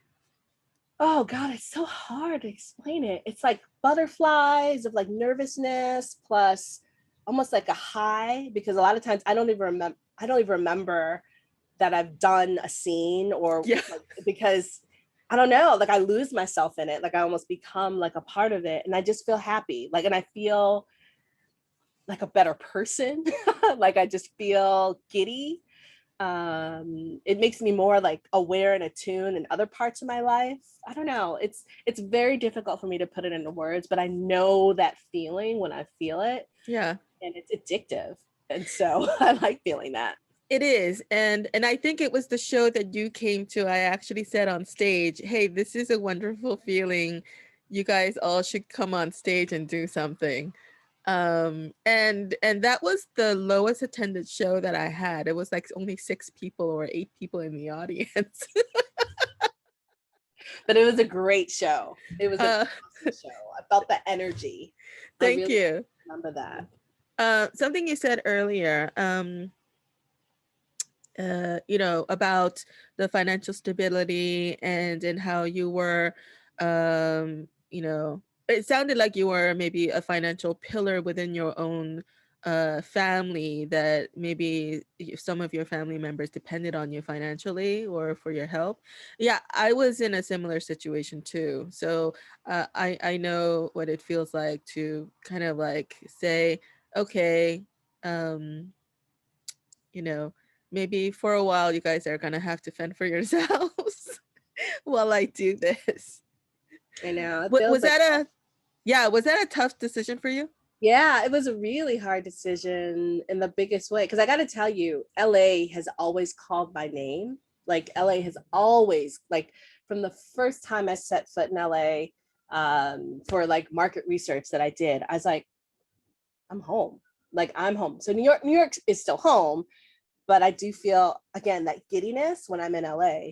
But because for family reasons, I stayed close. I never really wanted to be more than like a 2-hour flight away from home, because my mom was sick at the time, and I don't know, I just felt a responsibility to be close. But you know, I probably would have gone elsewhere. And so, and it's not that it's a sacrifice. Like, I don't want to make it sound like oh, well, it's me, a sacrifice. I didn't live my life. I lived a great life. Like, I still traveled. I did all the stuff that I love to do. Like, I remember one of my goals was to never budget, because I wanted to have enough money to do whatever I wanted, whenever I wanted, without any issues. Not that I live a crazy luxurious life, but for me, travel is really important. So I've been to like 38 countries. And I still feel like I'm missing out. Like, there's so much more of the world that I want to see. 38 and yeah, counting. And counting. Yep, and counting. Wait, did you at least hit all the continent? Yeah, all the continent except for Antarctica. What? Or did you hit Antarctica too? No, I haven't done Antarctica. Nope, I have not. So that's really funny. So Australia and Antarctica, I haven't hit. Okay. My last two. Okay. My last two for me to hit. But, you know, so that lifestyle afforded me the ability to do it. And then when I was working, again, I want to do in English the same thing I do. And when I would go to Latin America, like, you know, or our headquarters of our company was in France. So like, I would go to Paris quite often, and then I would stay the weekend or take, you know, the week off, or have it be a work trip, because I'm like, oh, I'm doing competitive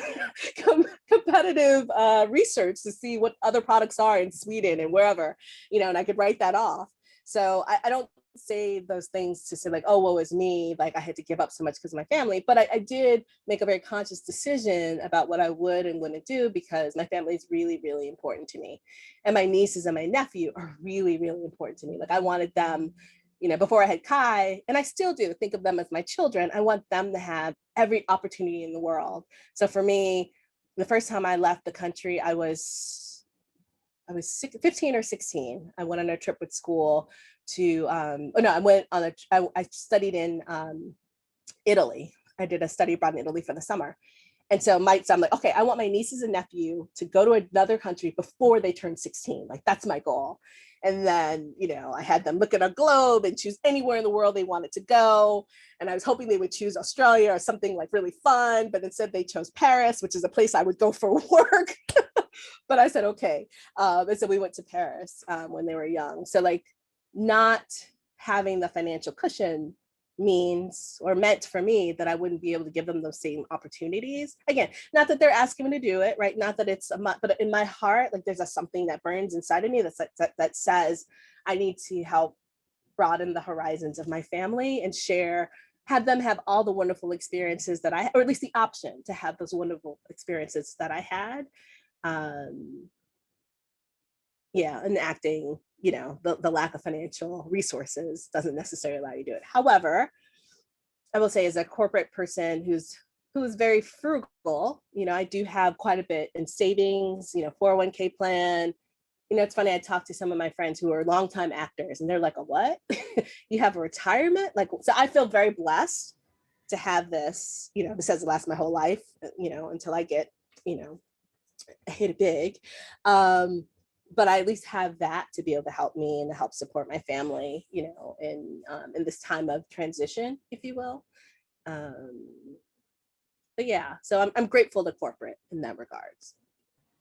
Yeah, it actually kind of sounds like Tony Randall, where after he left the Odd Couple, he was interviewed and he said he was always a theater person. He loved the theater, but when the opportunity came on to do that show, he said, okay, I'll do it for a while. And then it made him a huge amount of money. So yeah, he always thanked that TV opportunity, but his heart was in theater.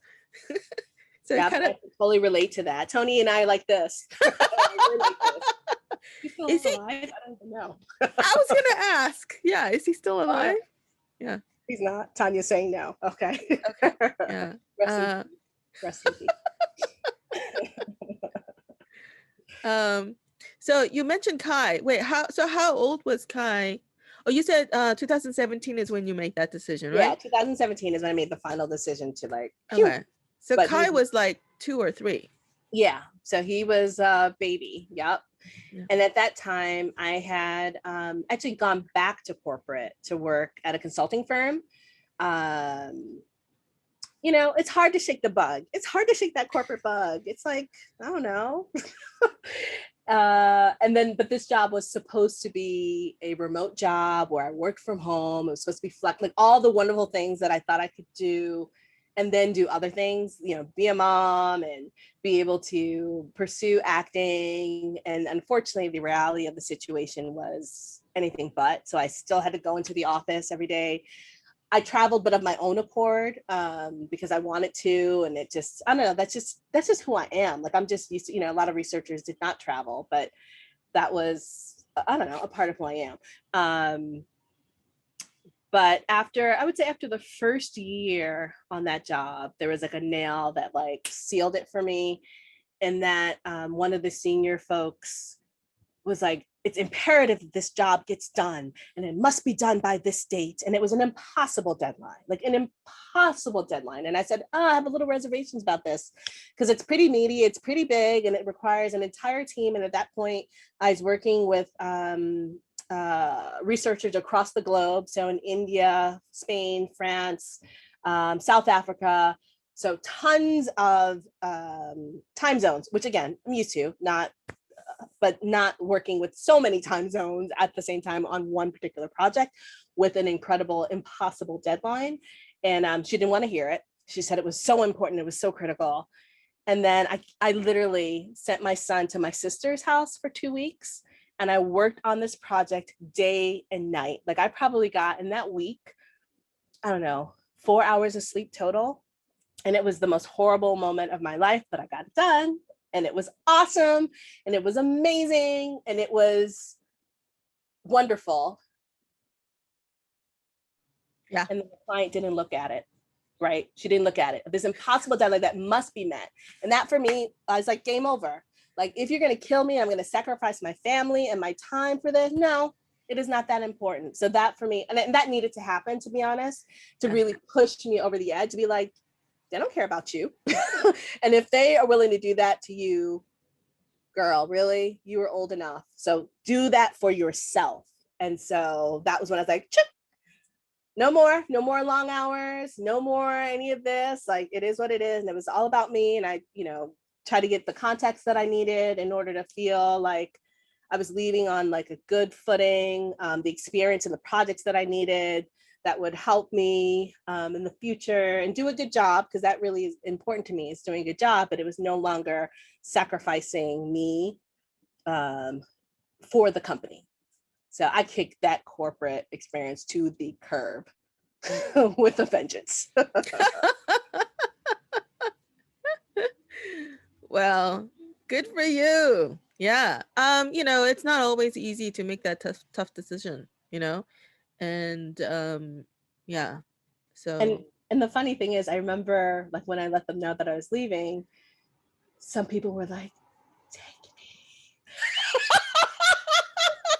me. Like, some people that I didn't even know, they were miserable and wanted to get out or had other passions. They're like, I wish I could do this. Oh my God, you're so lucky. I wish I could get out of this, but I have the mortgage and I have this and I have that. And I just can't. I can't do it. Or I'm just starting my career and I can't do it. And I was like, God, I am lucky. God, I am fortunate. And I'm not crazy, because there are other people that want to do this, but like me, you know, in the past, like, just for whatever reason, just weren't able to take that first step. yeah. Yeah. It is just a matter of priorities, really. And, you know, people who say, I can't do this because I have this responsibility and that responsibility. I mean, to some extent, that is it's a trap, or it's it's a choice. Because I had the same responsibilities too, and so did you. And but at some point we decided, okay, I'm going to make a different choice, and it doesn't kill us, and it doesn't kill our families either. It doesn't. No, it doesn't. In fact, it probably Yeah. makes you stronger. But I will say it is a choice, but it's not a choice, because we've been so brainwashed, at least here in the States, I feel like so brainwashed to, I don't know, what is it, to not do these things that maybe are calling us, our passions that we want to do, right? Because we're fed, it's supposed to be tough, right? It's supposed to be hard. If it's hard, then that means, you know, you're doing it right. And it's hard to kind of stray from that path, and to recognize that it is a choice. So while it may be a choice, I think because folks can't see it, it may not feel like it is a choice for them. That's the operative word, that it doesn't. Oh, sorry, go ahead. Well, to chime in on that a little bit, I guess, everybody's experience is different. And it is a choice because we've already made that choice, the three of us, and we're on the other side of it. But when you have a child, a parent you have to take care of, a mortgage, a husband, and you choose to stay that corporate road, hey, I get it. And kudos to you, because you know what? There's nothing wrong with that choice. I just want to put that out there that, there's nothing wrong with that path. My road to what I'm doing now is a bit of a different one because, as I said, for many, many years, I was in love. I mean, bona fide love affair with my job and what I did for many, many years. So, there are those who have the dual paths and choose to stay on the one path. Maybe there are those who don't really like what they're doing. And, similar to what Shantel said, I had people when I was leaving who were really proud of me, who were really, truly proud. And really, to this day, they wish me the best. They're happy for my success because it does take some chutzpah to make that choice. But if you choose something different, you know what? That's okay too. Yeah, I didn't mean to imply that if you chose to stay in a corporate setting that that's necessarily a bad one. I'm just objectively, it is a choice that you're making to prioritize financial security over something else, or vice versa. And there's nothing wrong with that, because for the longest time I was in corporate too, 20 plus years, and I chose to stay there and do what I do. And my personal passions were always a side thing, you know.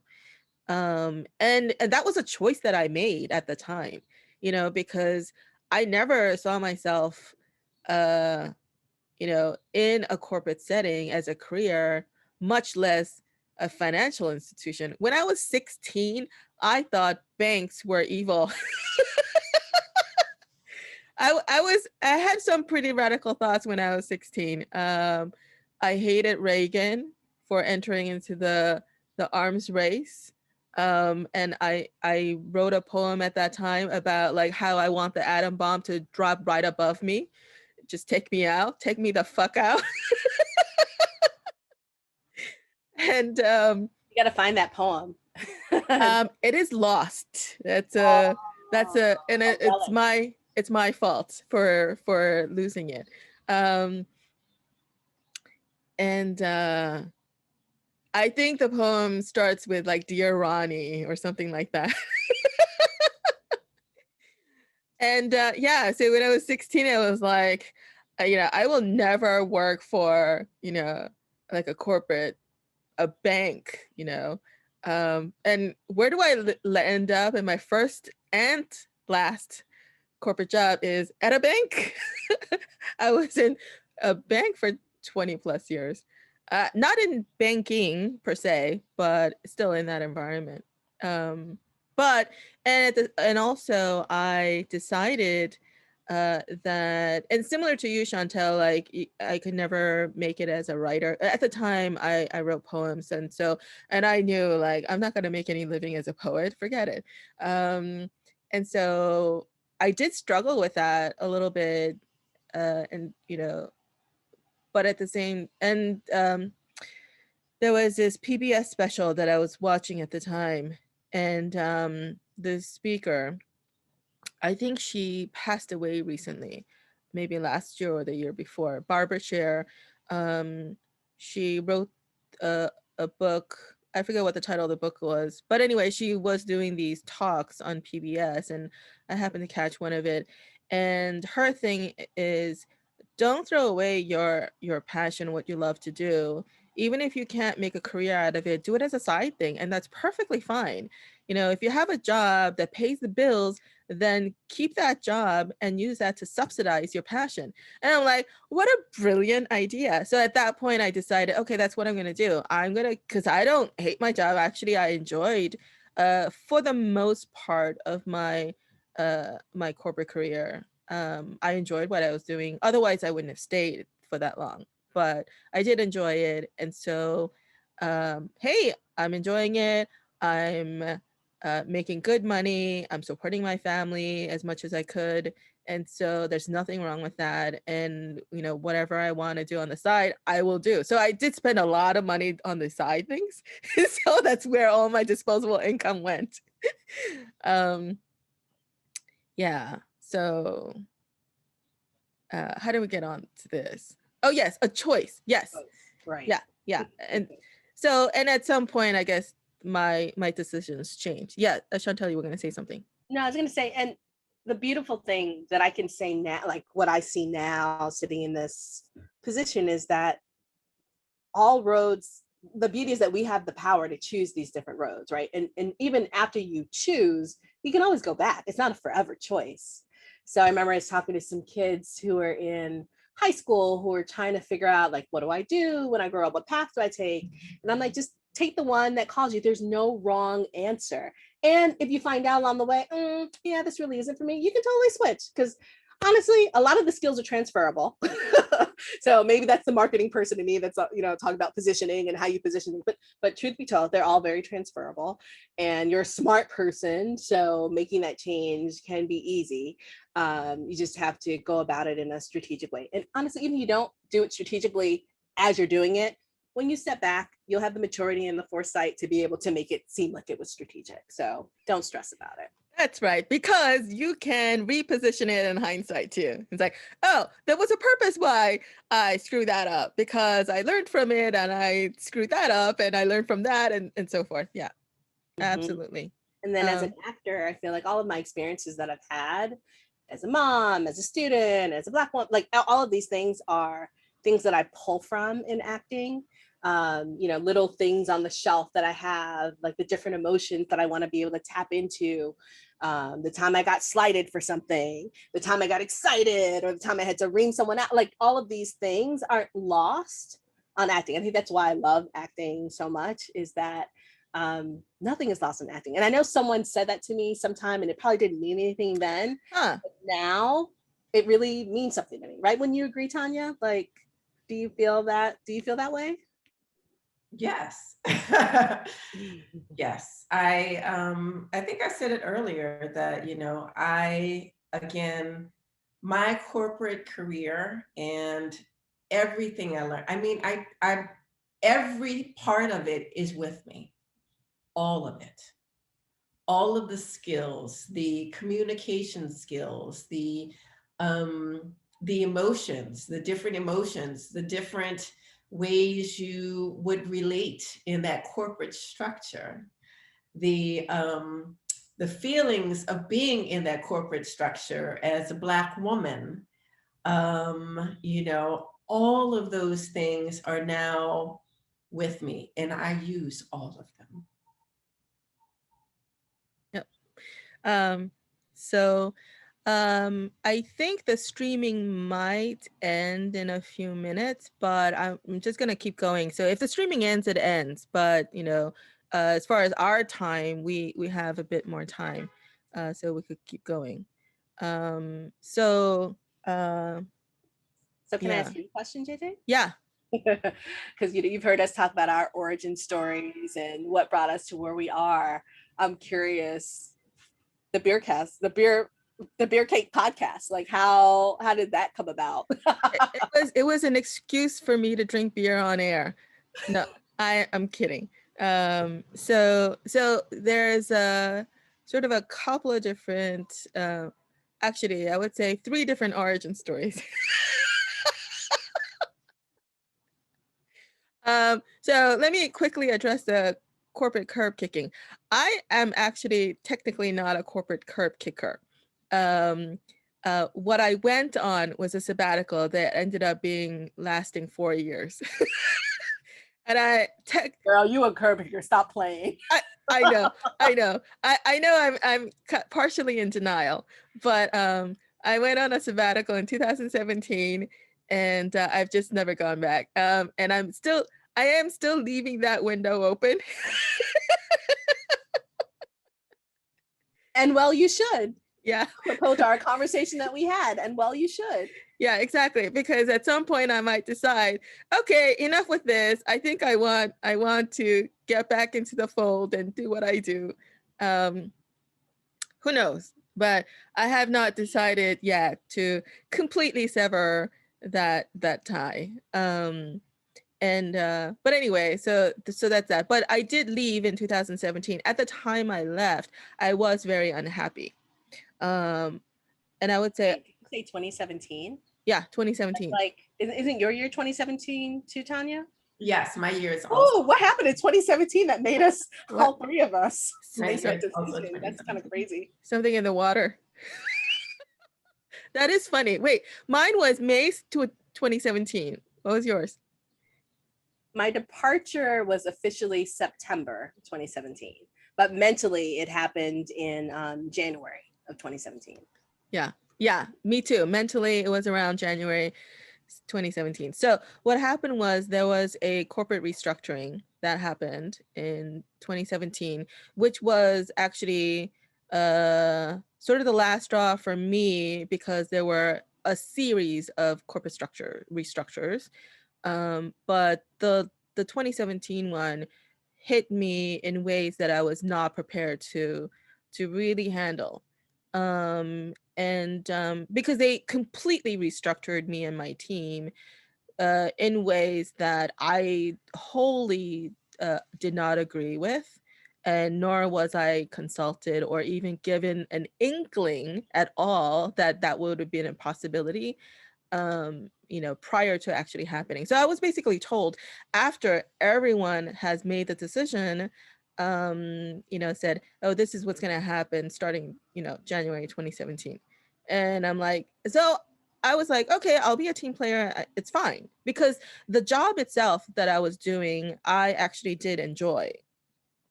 And there were still things that I wanted to accomplish in that role that that would have taken at least another year or two. I mean, somewhere between like maybe 2 to 3 or 5 years, it would have taken to accomplish, some of the longer term goals. And so I was all, committed mentally to doing that. But, this happened,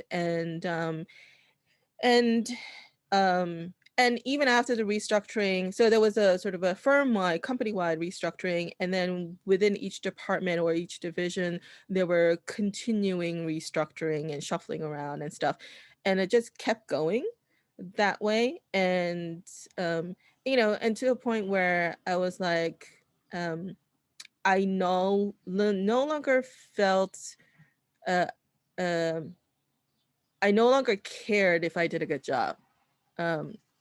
And that's not a place where you want to be, because it doesn't matter what you do, like you have to be proud and care about, and I was never somebody who sought out recognition or craved recognition. And I really didn't care, because to me it was a job. As long as you pay me, it's fine. You don't have to like pour on accolades or give me recognitions or certificates or whatever, like it, all those things, gravy, fine, I'm not going to refuse it if you give it to me, but it's not something that like I ever sought after, like awards and stuff. But anyway, so but one criteria I did have is I have to care about what I'm doing, because that's what will drive me to do a good job. And it came to a point where I really didn't care that much if what I did turned out well or not, as long as I'm doing what I'm told. And like, oh my, and that's the point where I really realized, like, okay, I need to step away, because if I don't, I'm going to really resent this whole situation. And so that's sort of when I decided that I was going to leave. I wasn't exactly sure when, but it would have been sometime that calendar year. And so as soon as I made that decision, I told my team, hey, this is what I'm thinking. I don't know exactly when, but I will keep you posted. But, this is what I'm thinking. And maybe a few weeks or a month after, I decided in terms of timing. So I told them. And then maybe like a month before the date I was planning to leave, I told my manager, told HR and all that, get that whole thing going. Now, except for my team who, uh, who kind of understood, why I was making this decision because they were suffering along with me. But everybody else, from HR to my manager to all my colleagues, everyone, they were all scratching their heads and they were like, why are you leaving? Oh, first question is, where are you going? I'm not going anywhere. I'm just Yeah, that's leaving. always the question. Where are you going? Because they want to know, are you going to competitor? Are you going some other place like that where they're paying you better? Yeah, that's always the first question. Yeah. And I said, I have no plans. I am just leaving.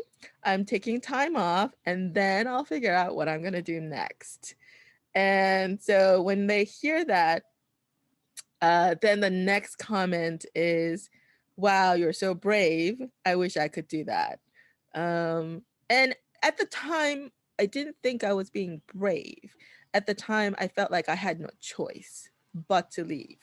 And well, to be fair, my dissatisfaction of what was going on was not the only reason. The other reason was when I started that job, about 5 years into that job, I had sort of mentally decided, okay, I could see myself staying another 5 years.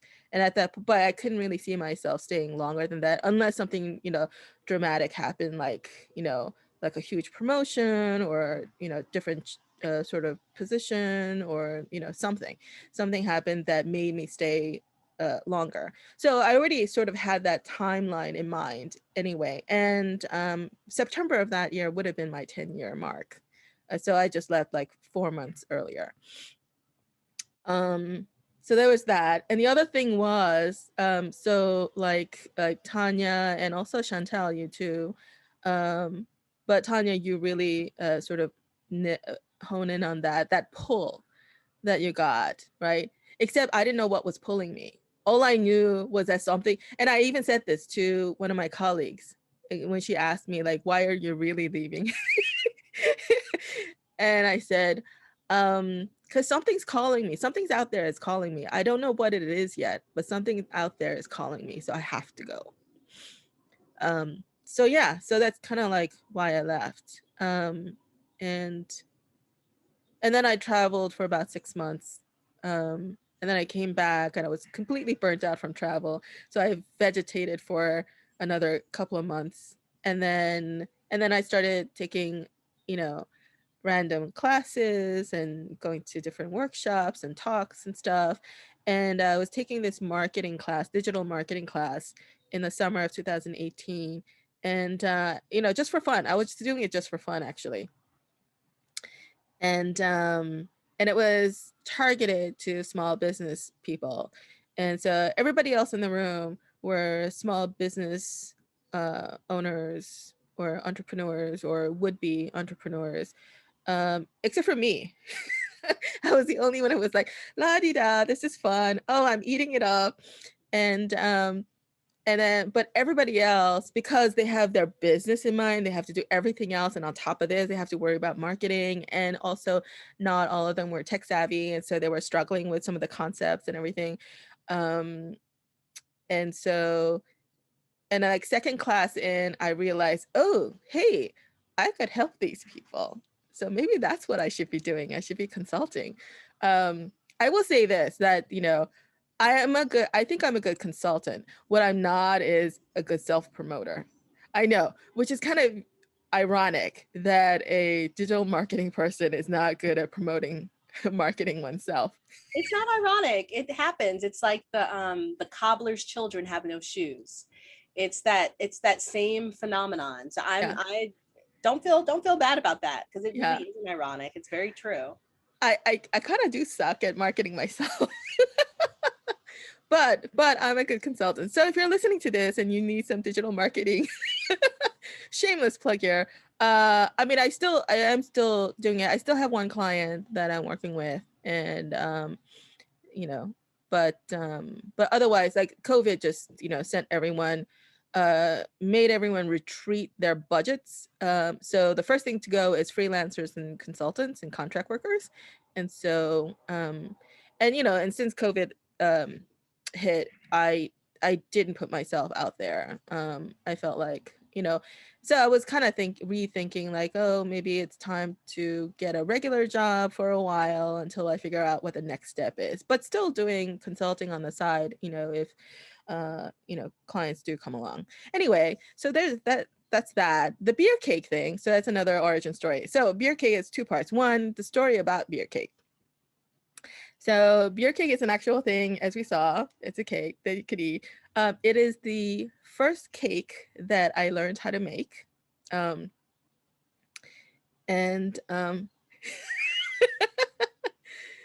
the first cake I learned how to make. And so as it turns out, the recipe comes from my grandmother, who taught it to my aunt and her children and taught it to us. But that is not how I remember it. The way I remember it is that the recipe came from my aunt. And she got the recipe because she went to a restaurant one day, ordered this cake, loved it so much, asked for the recipe, brought the recipe home, started making it, and taught the rest of us. Now, I told this story to my sisters and my cousins, my aunt's children, and none of them recall any detail of this. You made that all up? I don't know. So either I made it up, or I dreamt it up, or, and the third option is the least likely of scenarios, or my aunt told it just to me and no one else. Can you ask your aunt? Oh, she passed away. Oh, I'm sorry to hear that. Yeah. So, did not tell anyone else, including her children, mind you. So this is very unlikely that's the story. So I think probably what actually happened is maybe I conflated some of the details about, what actually happened. And over time, my brain sort of conjured this whole narrative. Isn't memory a crazy thing? It just is just incredible how it can take something and, I don't know, 10 years later, 15 years later, it's a whole different beast in it, but it feels very real and it feels very true. I have a lot of memories of those kind, especially from childhood. Oh yeah. As a child, you see the world in a certain way. And then as an adult, when I talk to my aunts or my grandparents, they're like, that's not how it that's not what happened. The second scenario could also be true. I could have dreamt it because when I dream, it's very vivid. And when I was a child, after I wake up, I don't necessarily realize that it was a dream and thought it actually happened. So this exact sort of process happened multiple times. And so after I woke up from a dream, or maybe days later, I would remember what I had dreamt, almost like it happened. So it's really more like a memory than a dream. And so when I tell my family, hey, this and this happened, they're like, no, it didn't. And so, so there were several instances of that. So I very well may have dreamt it and then later recalled it as a memory. So that's actually very possible. But anyway, so that's the story behind beer cake. Beer cake, is it a Korean treat, snack, like dessert? No. Oh, no. So where did your grandma get the recipe? What is the origin of beer cake? Where it sounds German. Well, because of the beer? I mean, it's possible. I have no idea where the recipe actually comes from. I don't know that if my grandmother actually made it up, experimented with cake recipes and just came up with it, or if there was another recipe that she modified. I have no idea. But I mean, most likely is that she got the recipe either from a book or from somebody, because our family don't drink. And so it's not likely that there was beer laying around and she decided to put it into a cake recipe one day, Yeah. There is a tradition of like baking with alcohol. At least I know that within the West Indian community. My mother's from Trinidad. Yeah, like rum cake. Exactly, and rum punch. Okay, now you make me crave some rum because I love rum. That's my spirit of choice. Just so you know, looking for gift ideas. So there's definitely that, and I feel like other cultures too also cook with alcohol as well. Oh yeah, I'm sure there are curry recipes that use like rice wine and things like that. Yeah, it's just that my family was a very dry family, and most likely it has something to do with a Christian background, and so because I think when the missionaries came to Korea, what I heard is when the missionaries came to Korea back in like 1800 something, there at that time apparently there was quite a bit of alcoholism and domestic violence. And so the missionaries, in order to sort of tame that, basically said, don't drink, drinking is a sin. Well, drinking itself isn't a sin, but it led to sin of like, abuse and other things. And so yeah, so the Korean Christian community grow up thinking drinking is a sin, smoking is a sin. And I guess, yeah, in terms of vices, like those two things, like, is a no-no. And I've done both. So, oops. As she takes a drink. Chug, chug, chug, chug, chug, chug. But Period. But my generation though don't necessarily think that. It's really the older generation, like our parents' generation and the generation before that, because that was so instilled in them. But later generations, we realized, no, these are just behaviors. It's not necessarily a sin. And so I could drink and just not become an alcoholic and abuse my, spouse and children. And that's fine, So, but anyway, yeah. I'm curious if your family didn't convert to Christianity, what religion would they have been? Most likely Buddhism. Okay. Yeah. I think, I don't know what the percentage is now, but back when I heard, this is like maybe 20 years ago or something, I think like 25% of Korea, we're talking currently South Korea, obviously, is Christian, and I think Buddhists were like maybe 50% or maybe less, I don't know. But also Confucianism, which is not a religion, I don't think. It's really more of a philosophy. Yeah. There's Confucius roots to our culture, as well as some Shintoism too. So there's that. Got it. I'm always intrigued by the notion of religion. And once upon a time, I was married before, and I was married to a guy from Albania, and he grew up Christian, I guess, Catholic. Well, not really. His family was Muslim, but when the regime, I'll just call it change for lack of a better word, happened, all religion had to stop. And then when he moved to Italy, he kind of embraced Christianity, Catholicism. But it was just really interesting that there were some things that he did. He didn't know why he did it or why he was Inshallah or but it was very much his Muslim background from just being little and growing up around it and then having it, erased completely, but still in his roots and his core, kind of going back to it. So anyway, it's always very fascinating to hear these stories. Yeah, yeah.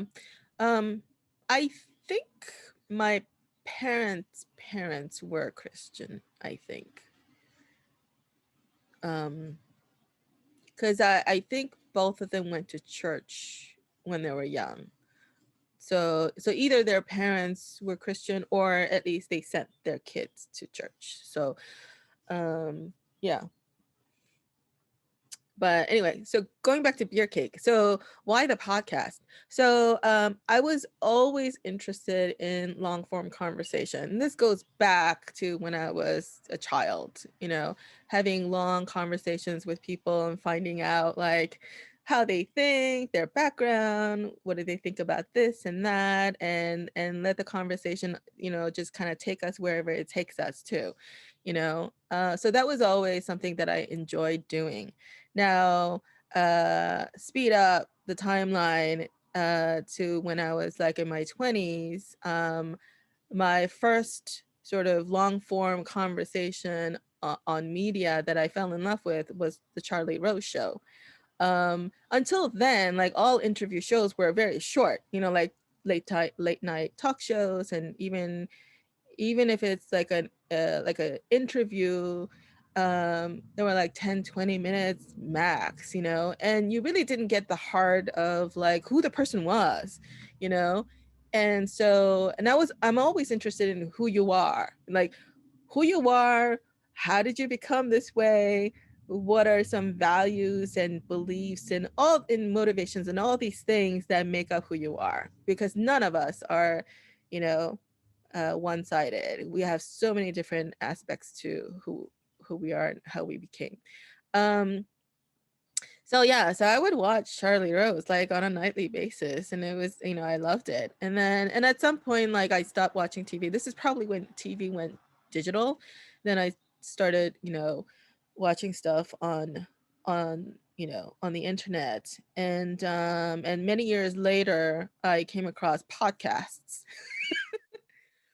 particularly Joe Rogan. I do uh enjoy Joe Rogan. Well, okay. The thing about Charlie Rose that I liked was one, unlike other interviewers that I've seen on TV, he didn't have a particular agenda in terms of the way he interacted with his guests.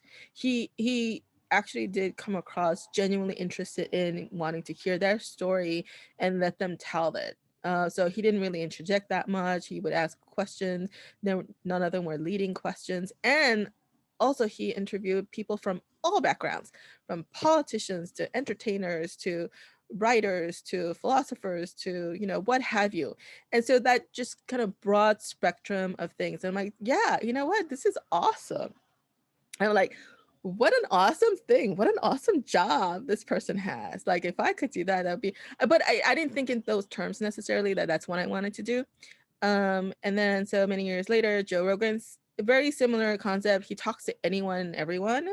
And he also, I mean, sometimes he does kind of go on and on about his opinion and his side of things, but for the most part, there's this one episode in particular.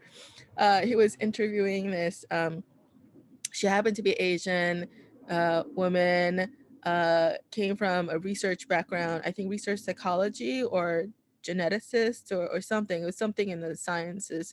Oh no, I think maybe it is biology. From Canada, and she was sort of squeezed out because she basically said gender is based in biology, and you know, the climate today is gender is a social construct. Gender expression may be a social construct, maybe, but even then, I think there's some biological basis to it. So you can't really throw out biology altogether.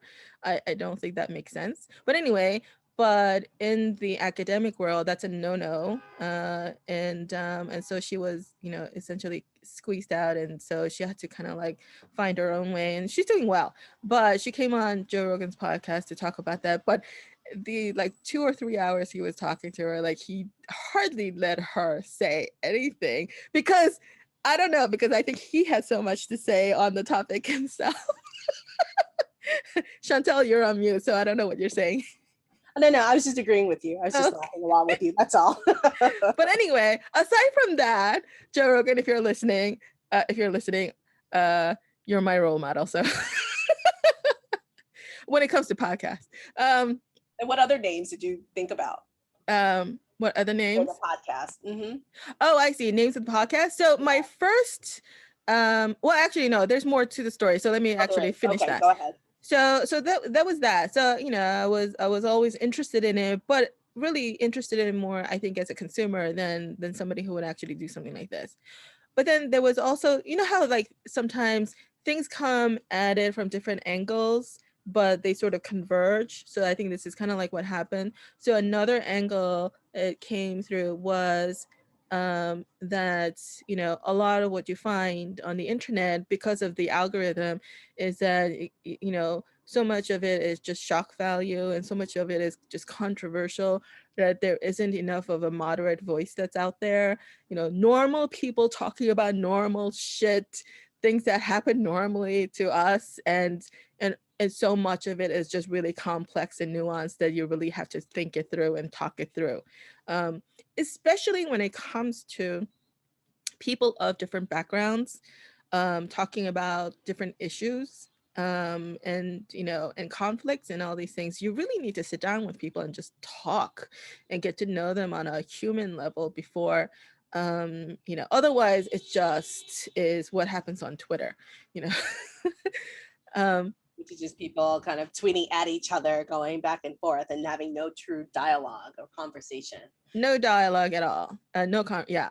And so that the art of conversation really has eroded. I would say it has eroded before social media, but social media just like amped it up to the nth degree. But even before that, for decades, you know, the art of conversation, real conversation and dialogue has been eroding. And so that's sort of one angle. The other angle was, so when I decided to start consulting, I kind of like put it out there on social media, hey, this is what I'm doing.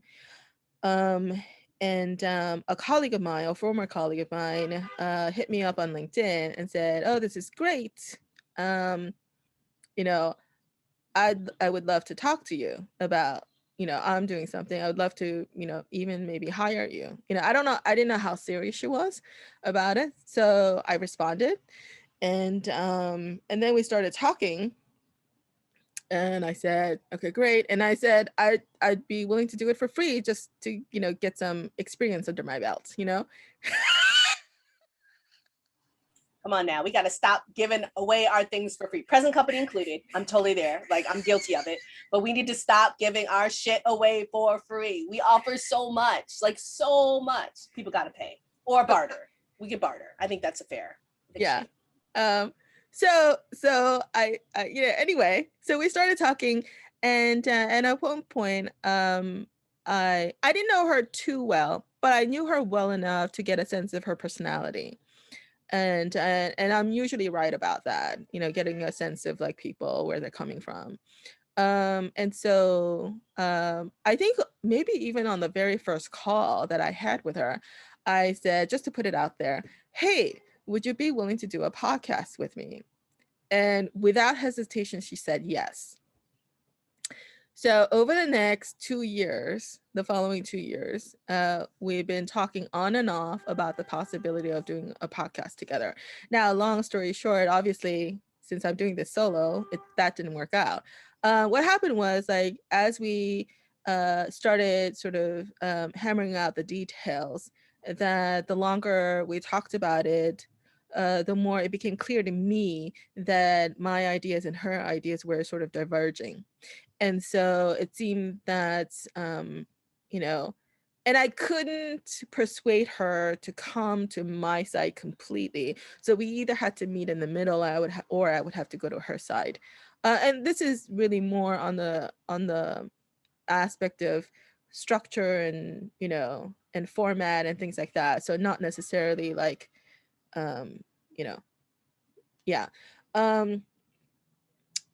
The other thing was she was not as big of a podcast consumer as I was. So she also, like, her understanding of podcasts was also very narrow, because her exposure was limited. So that was another sort of point of, I don't know, I don't want to say contention, but for lack of a better word, that's where, so we didn't really meet eye to eye. Yeah. And so at some point I kind of had to sort of make a decision whether or not we keep working at it so that, to the point where we arrive at where we need to, or just kind of give up the idea that we have to do this together. So I posed that to her. And actually, and along that whole 2 years, I did sort of ask her from time to time, maybe every 6 months or so, like, do you really want to do this? Because we kept, not happening. We've been talking and after 2 years, I was like, okay, we've been talking about this for 2 years and it's not happening. So I don't think it's going to happen.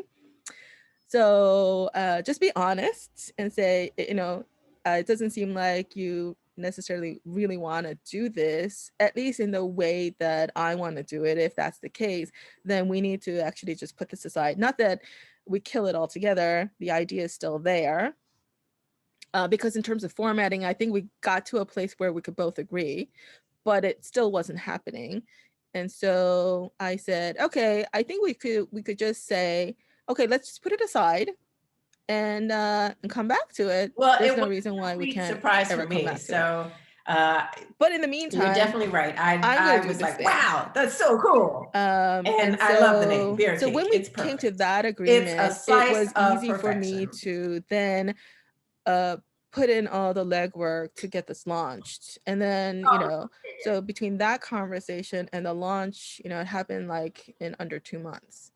And so I know for you guys, it seemed like it came up all of a sudden out of nowhere. Oh. No, I think I remember you talking about it. Like, oh, really? About a podcast idea. In our first conversation, actually, I think we talked about a lot of stuff in that first conversation. But we talked around a lot of like different things, but it wasn't a complete surprise for me. But I was happy to see that it was happening, and also super impressed because, Tanya and I have even talked about doing a podcast, and yeah, we haven't done much on that yet. Oh, but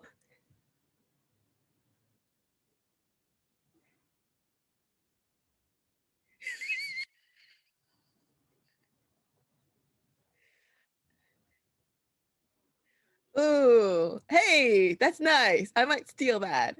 Or it's a slice of life. Yeah, so I launched it, and then for the better part of December and sort of mid-January, it was a matter of reaching out to people to be my guests, and 100% everyone said yes except for one person, but I understand why they said no, or I don't think she said no, definitive no. It was more like not now. So I left that door open. I said, okay, whenever you feel up to it, it's an open invitation. So who knows, maybe she'll come on it one day. And maybe I'll also still be doing it. So now this is where sort of the corporate training kicks in too. Because apparently I'm a consummate planner. One of my podcast guests told me this. I said, I'm not a planner. And he's like, you're by definition a planner. What are you talking about? And I'm like, okay. But I think it's true. I think I am a bit of a consummate planner. So as soon as I decided, okay, I'm going to do this, I started reaching out to people. And there was a part of me that was like, I am deathly afraid that I'm going to run out of guests. And so I went a little crazy with calling people and booking people. So within like a couple of weeks, I had guests booked all the way through June. And is it a guest every week that you do? Yes. That's impressive. Wow. Well, only because I was that paranoid that I was going to have like, what if there's like 2 or 3 weeks where I have no one on? I'm like, oh my gosh, what are we going to do then? So I went a little crazy booking people. So But once I sort of hit that June mark, I figured, okay, you know what? Maybe I could kind of lean back and relax a little bit, and then wait a couple of months before I start booking July and so forth. Because also, like when you book somebody so far in advance, yeah, it's kind of weird too. Like, okay, I'll talk to you in 2 years. Although people do that. Other people do that. But Yes. still, no, it's good. But it's great that there's a lot of like energy about it, that people are interested in participating and being part of the journey and the story. And Yeah. I mean, it's fun. So anyone out there who's going to be your future podcast guest, know that this is a lot of fun. Yes. And also, I mean, one, partly because I don't know any famous people, but two, I also thought that it would be nice to have a platform we have regular people talking. So it's, as much as it is about conversation, it is also about allowing regular people have a voice too. And also, to be honest, this is my own journey as well, and about my journey about finding my own voice. And that's also true with my music making as well. It is about like finding my own voice, discovering what that is, and figuring out how to share it. I always have this perpetual feeling of unfinishedness. I feel like nothing in my life is ever completely complete. And I think that's true and that's accurate. And in some way, I think maybe that's a healthy way to go, because there's always like room for improvement, and you keep working at it. No one's perfect. And I definitely think that I firmly agree. I consider myself as a forever student. Like I plan to always be learning. And I think that's one of the great things about this journey that I've been on, that, while to others it may seem cuckoo or crazy, or, my love of K-pop and me taking those dance classes turned into me acting as choreographer for a play that, I co-wrote with Rachel Murray of the Naked Theater Company. And we had a reading, and there was dancing and there was music. And, so it's interesting how all of those things in our lives, right, start to come together. I take these classes, these dances, because I love them so much. But now, I mean, I can really dance. I mean, when I started, maybe it was one thing, but now, oh, I'm kind of fierce. No, you are. No, you are absolutely fierce. And if you have not checked out Tanya's dance routines, what, you have them all on Instagram or YouTube? Which one? You a little bit of both. In YouTube are the long form ones, and Okay. Instagram like the short little snippets, the baby pieces. Yeah, well, I will definitely collect all of your social media handles and post it in the description of this podcast. But yeah, if you want to just kind of call it out now, what are they? Were you pointing to me, Tanya? Oh, okay. So my social media handles on Twitter, I'm Shantel Moses. So my name, Shantel Moses, Moses. On Instagram, because I had a previous Instagram account that was Shantel Moses, but somehow I can't get into it. So now I'm Shantel Moses with a Z. I know I've been trying to reach out to these people so I can reclaim my old account, but whatever. It's Shantel Moses with a Z, Mozes. And then I also have another venture that I work on with my family called the Blended Channel. So since I am obviously a Black woman and Kevin is a Chinese man, and we have a Blasian baby, it's about our journey in this world living in Brooklyn. And so that's called That Blended Channel. And we're at That Blended Channel on YouTube and also on Instagram. Yeah. So for me, I'm Magic Apron 3002. So it's Magic Apron, all one word, 3002. And that's all one big thing. And, I just do fun stuff. I'm always writing.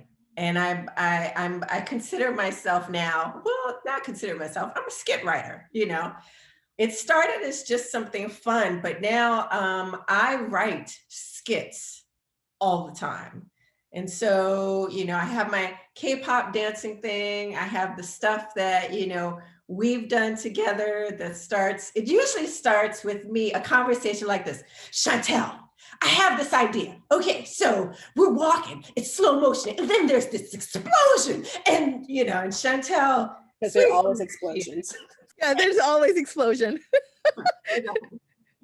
And then she's like, I like it. It sounds, no, this is what Shantel says. It sounds cute. That's cute. I think that's cute. Yeah.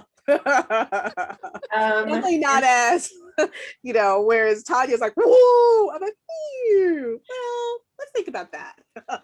But you know what? That's a good balance, because you need someone to balance that out. Otherwise, it'll just kind of go in all different directions. Right. And so, you know, my newest venture is MacGyver Woman. That was born out of necessity, because things started breaking down during COVID that I was like, well, I have to have this. So I just started, you know, MacGyvering stuff up, and you know, so now there's that. That's awesome. So I have multiple channels. So for some reason, I decided everything I'm doing needs to have their own streams and stuff. So my regular Instagram account, JJKONYC, that's JJKONYC. I mean, you could follow me there, but specifically, I've been writing these 100-word stories. And so I would actually like more followers on that. So you could either follow me on Instagram, JJKoNYC, or follow the hashtag JJKo100. And there you'll see my 100-word stories. Right now, I'm still in the middle of writing about my travels from back in 2017. So when that's finished, I'll probably move on to something else. I do also do 100 stories on occasion about my music, which is a separate Instagram account. That's JJKoMusic. I'm on Instagram, Facebook, YouTube, Bandcamp. I'm on Spotify, Apple Music, basically all the digital streaming platforms. My music's there, so you could check me out. I am currently working on my second album, so there's some demo tracks somewhere there also. Oh, I'm also on SoundCloud. And the Beer Cake Podcast, that has their own channels. So I'm on Instagram, Facebook, Twitter, and YouTube. And the podcast itself is also streaming on basically all the major streaming platforms like Spotify, Apple, Google, Pocket Casts, and so forth. Yeah, so there's a lot of that. So there's a lot of maintaining of different channels for me. That sounds like a lot of work, JJ. How do you manage it all? It's actually, yeah, it's not that, it sounds like it's a lot, but I basically, like, for podcasts, I basically post the same information on all the different platforms. So it's not like I'm tailoring to the different platforms. So I'm just taking one thing and just blasting it out. Yeah, I don't know why. I mean, I'm sure I had a reason as to like why I wanted to keep things separate, but now that it's separate, I have to kind of keep it separate. Who knows? Maybe 5 years from now, I decide, you know what, screw that. I'm just gonna stick to one thing, or just blow everything up and do something completely different. Who knows? The possibilities are endless. Yes. So we have one more minute because I know, Shantel, you have a hard stop. So yeah, anything else you want to say? Your last words? Well, for this episode, like your last words for this episode. Was that towards Shantel or towards, doesn't matter? Doesn't matter. Okay. So my last words would be, God, life is so amazing. And, you know, if I could have some words of like advice for anyone who's listening, who maybe is thinking about leaving their existing job, whatever that is, it could be corporate, it could not be corporate, that know that whatever options you have, they are plentiful. I know a lot of times we sometimes feel like we don't have options, we don't have power, but we do have an awful lot of power. Know that you have a lot of power, that you have a lot of choice, and that any decision that you make today is not a forever decision. That for me is kind of like my mantra. Like when I'm like, oh, should I send this? Should I do this? And instead of getting stuck in my head and like being afraid, I'm like, you know what? It's not a forever decision. You know, yes, it may live in the Ethernet forever, but you know what? I got 50 followers. What do I have to lose? Not much. So just follow your heart, follow your dreams. Don't be so hard on yourself. Because this stuff, it is hard. It is tough, but it's also super rewarding, whatever the path again that you take. I guess I would just chime in on that the decision to follow your passion, right, is one that you won't regret. It'll lead you to all sorts of new paths, maybe ones that you didn't even know about, because maybe you're thinking it's going to be this. And it winds up being something like that, but not that exactly. And as you move on that journey, you learn so much more about yourself. Because when you nurture that passion that is deep within, it's about you. It's always about you, right? And that is a beautiful journey to be on. And however you choose to do that, in whatever way works best for you, whether for us, it was the decision to just kind of be like, thanks, corporate, peace out. But whatever that way is for you, that there's, just go for it. Go for it for whatever go for it means for you. But when you have that thing, that baby, that passionate baby that you're holding on to, it's there for a reason. And go ahead on and just love it. Yeah. And if I could add, sorry, just because on the point that you're making, the other thing is everyone's journey is different. So even though we all three have commonalities in our journeys, and we've converged the here and now, who knows where tomorrow's going to go. Our coming here was similar, but maybe different. But we're all in our own timeline. And so it's sometimes so easy to kind of be like, oh, I should have done this by now. Like, oh, when's my thing going to come? You know what? You just have to be comfortable that your thing will come when whatever that thing is, and rest easy and comfortable in that timing of wait. I think that advice that someone gave me, I basically, before I took the jump, I forgot to mention, I interviewed a ton of people behind the camera, in front of the camera, actors, writers, directors, just the whole gamut of folks that I've met along the road, just to make sure I really was making the right decision and that I knew what I was getting myself into. And this one piece of advice that someone gave me of, it's your own timing, you own it and it's yours, has really been one of my guiding lights and my guiding principles. So as a final comment, because this is my show, I get to have the last word. Absolutely. Final comment is, I agree with everything you both said. Just to add to that, don't be afraid to make a decision. And you will see, once you make that decision, it'll feel like this weight is lifted and you know what to do. And you don't have to do everything all at once. Just take one little tiny baby step. That's all you need to do. Because if you just keep taking that baby step one after the other, you know, a year from now, you have gone so far. 5 years from now, like, you won't even believe like how far you've come, as long as you take that step by step and step. That's all you have to do, is just focus on what is the next step, and that's it. You don't have to worry about what's going to come down the road. Thanks for that. Yeah. Thank you guys so much. Shantel, Moses, Tanya, Chattman, and all of us together, corporate Curbkickers. It's that Guinness talking now. Oh, I know, I'm drunk. No, I am not. But I am a lightweight though, because one is my limit, and I've had about half so far. Well, thank you so much for being on this, and I would like to know, we're not making a firm promise, but the three of us, we are in talks to possibly continuing this conversation on Clubhouse. Yay! And so keep an eye out for that announcement. Please follow us, Corporate Curbkickers and Beer Cake with JJ Co. We're everywhere on social media. Just look for us. And yeah, on that note, I will say goodbye.